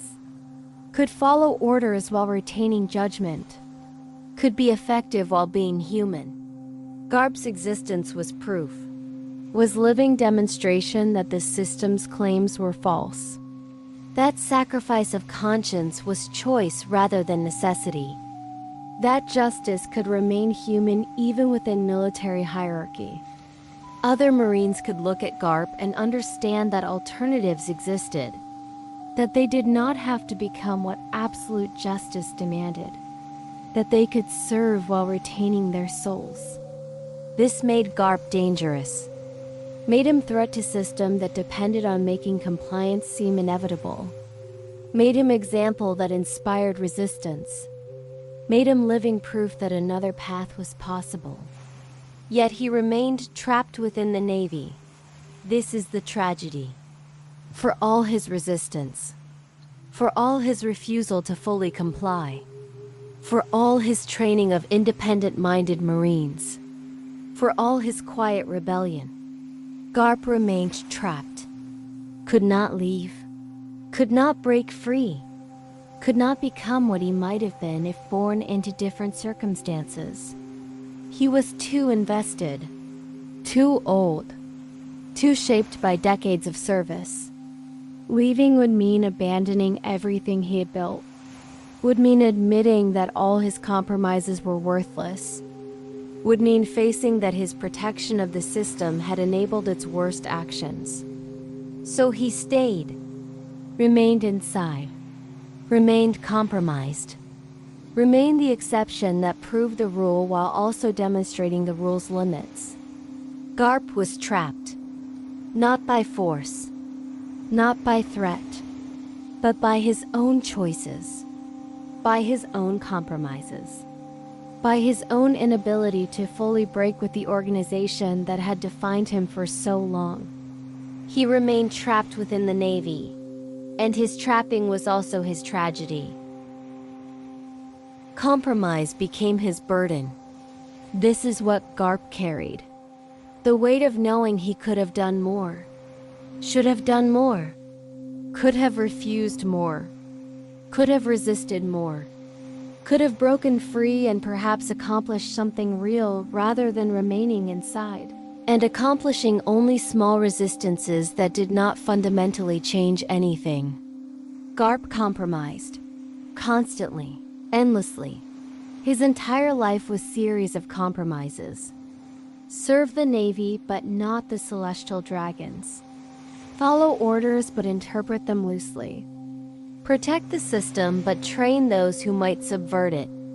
Each compromise seemed reasonable at the time, seemed necessary, seemed like the only way to remain inside while resisting. But compromises accumulate. Each makes the next easier. Each establishes pattern. Each makes full resistance less possible. Garp's compromises became his burden, became the weight he carried, became the cost of choosing to remain inside system he knew was unjust while believing he could mitigate that injustice through personal action. The compromises were his choice, were his burden, were his tragedy, and silence became his sacrifice. Garp could have spoken, could have publicly denounced the celestial dragons, could have revealed the truth about God Valley and Roger's involvement, could have challenged absolute justice openly, could have refused terrible orders in ways that forced the Navy to acknowledge the orders were terrible. But doing any of this would have ended his ability to function inside the system, would have made him enemy, would have eliminated his influence, would have ended the quiet resistance he was capable of. So Garp chose silence, chose not to speak, chose to contain his objections, chose to express resistance through actions rather than words, through refusing promotion, through training independent Marines, through protecting those he could protect. But silence is sacrifice, is surrendering voice, is accepting that truth you know will remain unspoken, is allowing injustice to continue because challenging it would cost too much. Garp's silence was calculated choice, was strategic decision that perhaps his quiet resistance inside system was worth more than his loud resistance outside it. But silence is still sacrifice, is still cost, is still surrender of something important.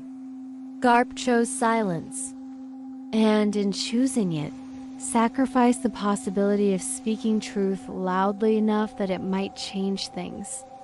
Sacrificed the clean conscience that comes with refusing to participate in injustice. Sacrificed the certainty that he had done everything possible, Silence became his sacrifice. And whether that sacrifice was worth what it purchased, Garp himself might not have known. Might have wondered in quiet moments whether speaking would have been braver, whether refusing more completely would have served justice better, whether remaining inside system that did such terrible things made him complicit regardless of his quiet resistances. The silence was his choice, his sacrifice, his burden, and also his tragedy. Because silence, however strategic, still leaves truth unspoken, still allows injustice to continue, still compromises those who choose it. Garp chose silence, and the silence, in the end, spoke louder than anything he might have said. Marineford was justice performed for the world to see. This is how the world government designed it, how the Navy prepared for it, how it was meant to function. A public execution, broadcast across the world, demonstrating the Navy's power, proving that even Whitebeard, strongest man in the world, could not save someone the world government had condemned. Marineford was theater, was performance, was demonstration meant to inspire fear in enemies and confidence in allies.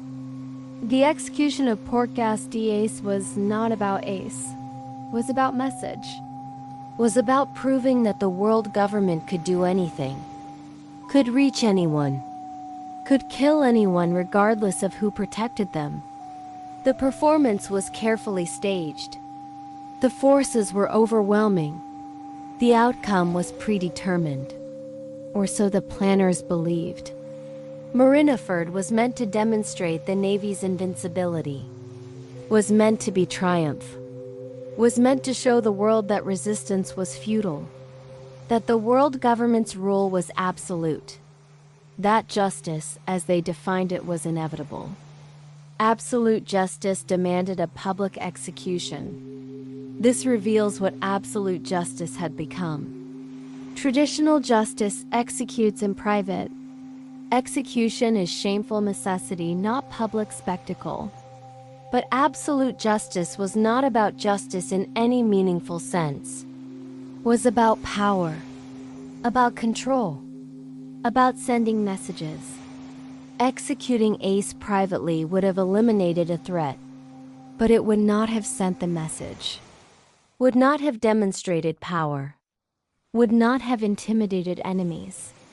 So absolute justice demanded public execution, demanded spectacle, demanded that Ace's death become performance. This revealed that absolute justice was not concerned with proportional punishment, not concerned with rehabilitation, not concerned with any traditional aspects of justice, was concerned only with power, with making power visible, with demonstrating through violence that the world government could do whatever it wanted and no one could stop them. The public execution was not justice, was intimidation, was propaganda, was the final degradation of a word that had already lost most of its meaning. Ace became a symbol rather than a man. This is what the performance required. Ace could not be allowed to be person, could not be allowed to have story, motivations, humanity. Had to be reduced to symbol, to representation, to the idea of what happens when you challenge the world government, to proof that even being Whitebeard's son provided no protection, to demonstration that bloodline made you guilty regardless of your own actions. Ace was person, had lived life, had made choices, had relationships, had dreams, but none of that mattered to the performance.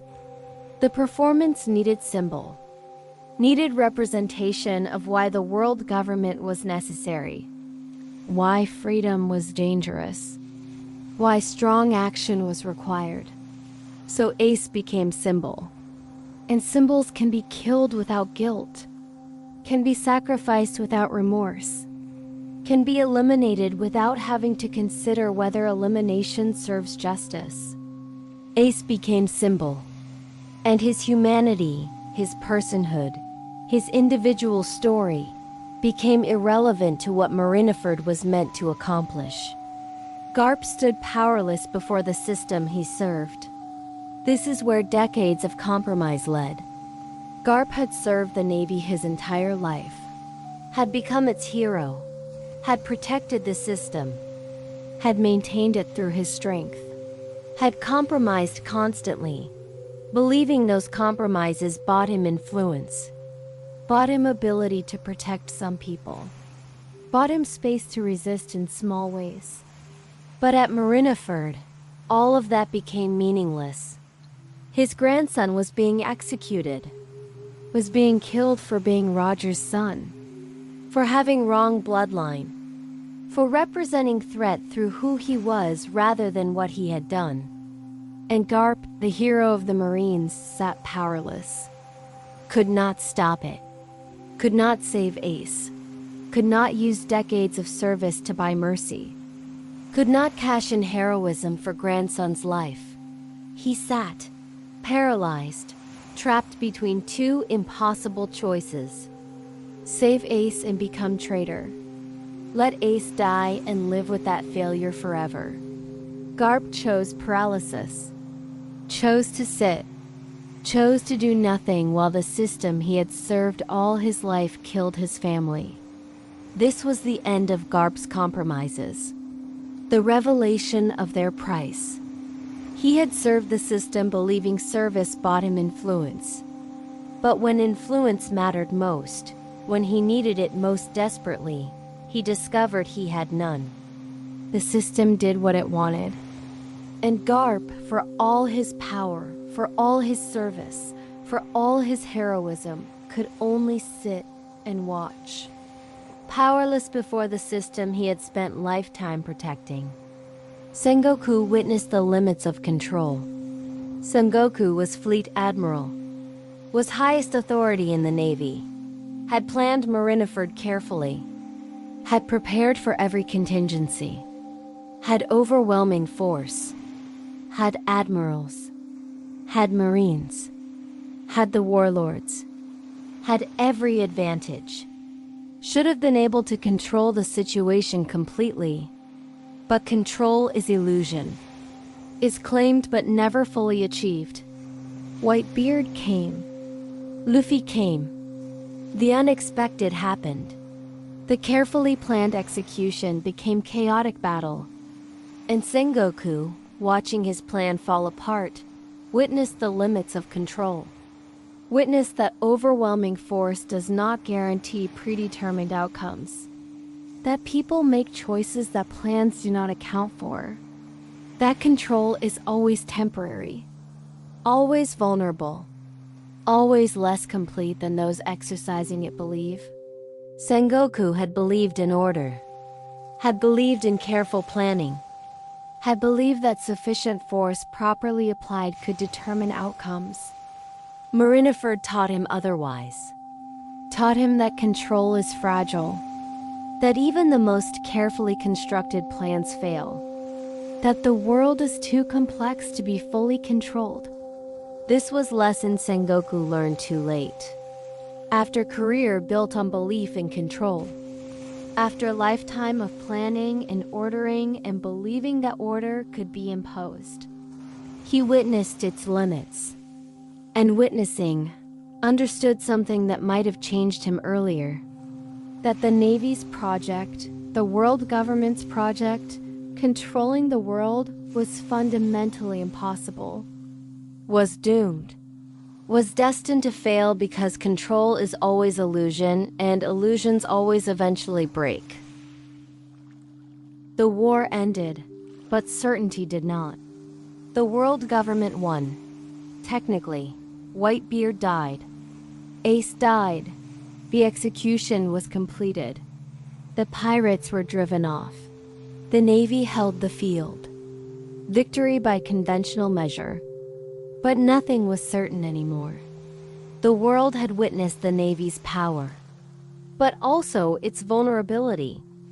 had seen admirals injured, had seen Marines killed, had seen the Navy struggle against determined opposition, had seen that the invincibility was performance.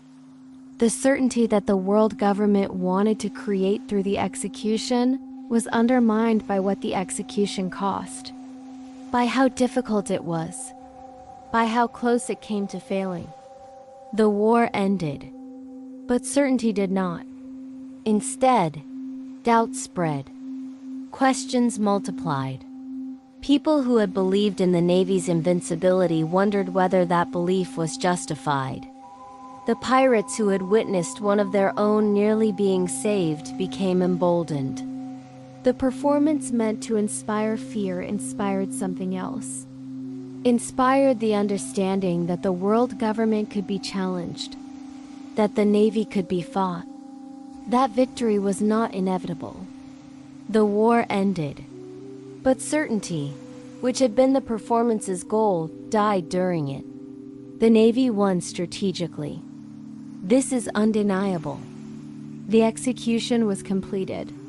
Whitebeard was dead. The Whitebeard pirates were broken. The Navy controlled the field. The world government's authority was demonstrated. By strategic measure, by objective assessment, the Navy won. Ace died as planned. The performance accomplished its immediate goal. The threat was eliminated. The message was sent. Strategically, Marineford was victory, was confirmation of Navy's power, was demonstration that challenging world government had consequences. The strategic victory was real, was meaningful, was important to the Navy's continued functioning. But strategic victory is only one measure, only one way of assessing success. And by other measures, Marineford was something else. Was failure, was catastrophe, was revelation of problems that strategic victory could not address. Morally, nothing was resolved. This is the other measure, the moral measure. The question of whether what happened at Marineford served justice, whether executing someone for their bloodline was right, whether performing that execution publicly was necessary, whether the cost in lives was justified by the strategic goal. Morally, Marineford resolved nothing. Ace was still dead without having committed crimes justifying his death. Garp still sat powerless while the system he served destroyed his family. Marines still followed orders that conscience might have refused. Civilians still died as collateral damage. The whole event still demonstrated that the Navy's justice had become divorced from any moral foundation. Morally, nothing was resolved. No one who questioned the justice of executing someone for blue mercy became the enemy, became something to be overcome, became proof that you were not committed enough, not strong enough, not willing to do what was necessary. And Marines, wanting to prove themselves, wanting to advance, wanting to be seen as effective servants of justice, learned to suppress mercy, learned to see it as weakness, learned to kill when they might once have captured, learned to destroy when they might once have investigated, learned to act without hesitation, without doubt, without the mercy that might have made them human.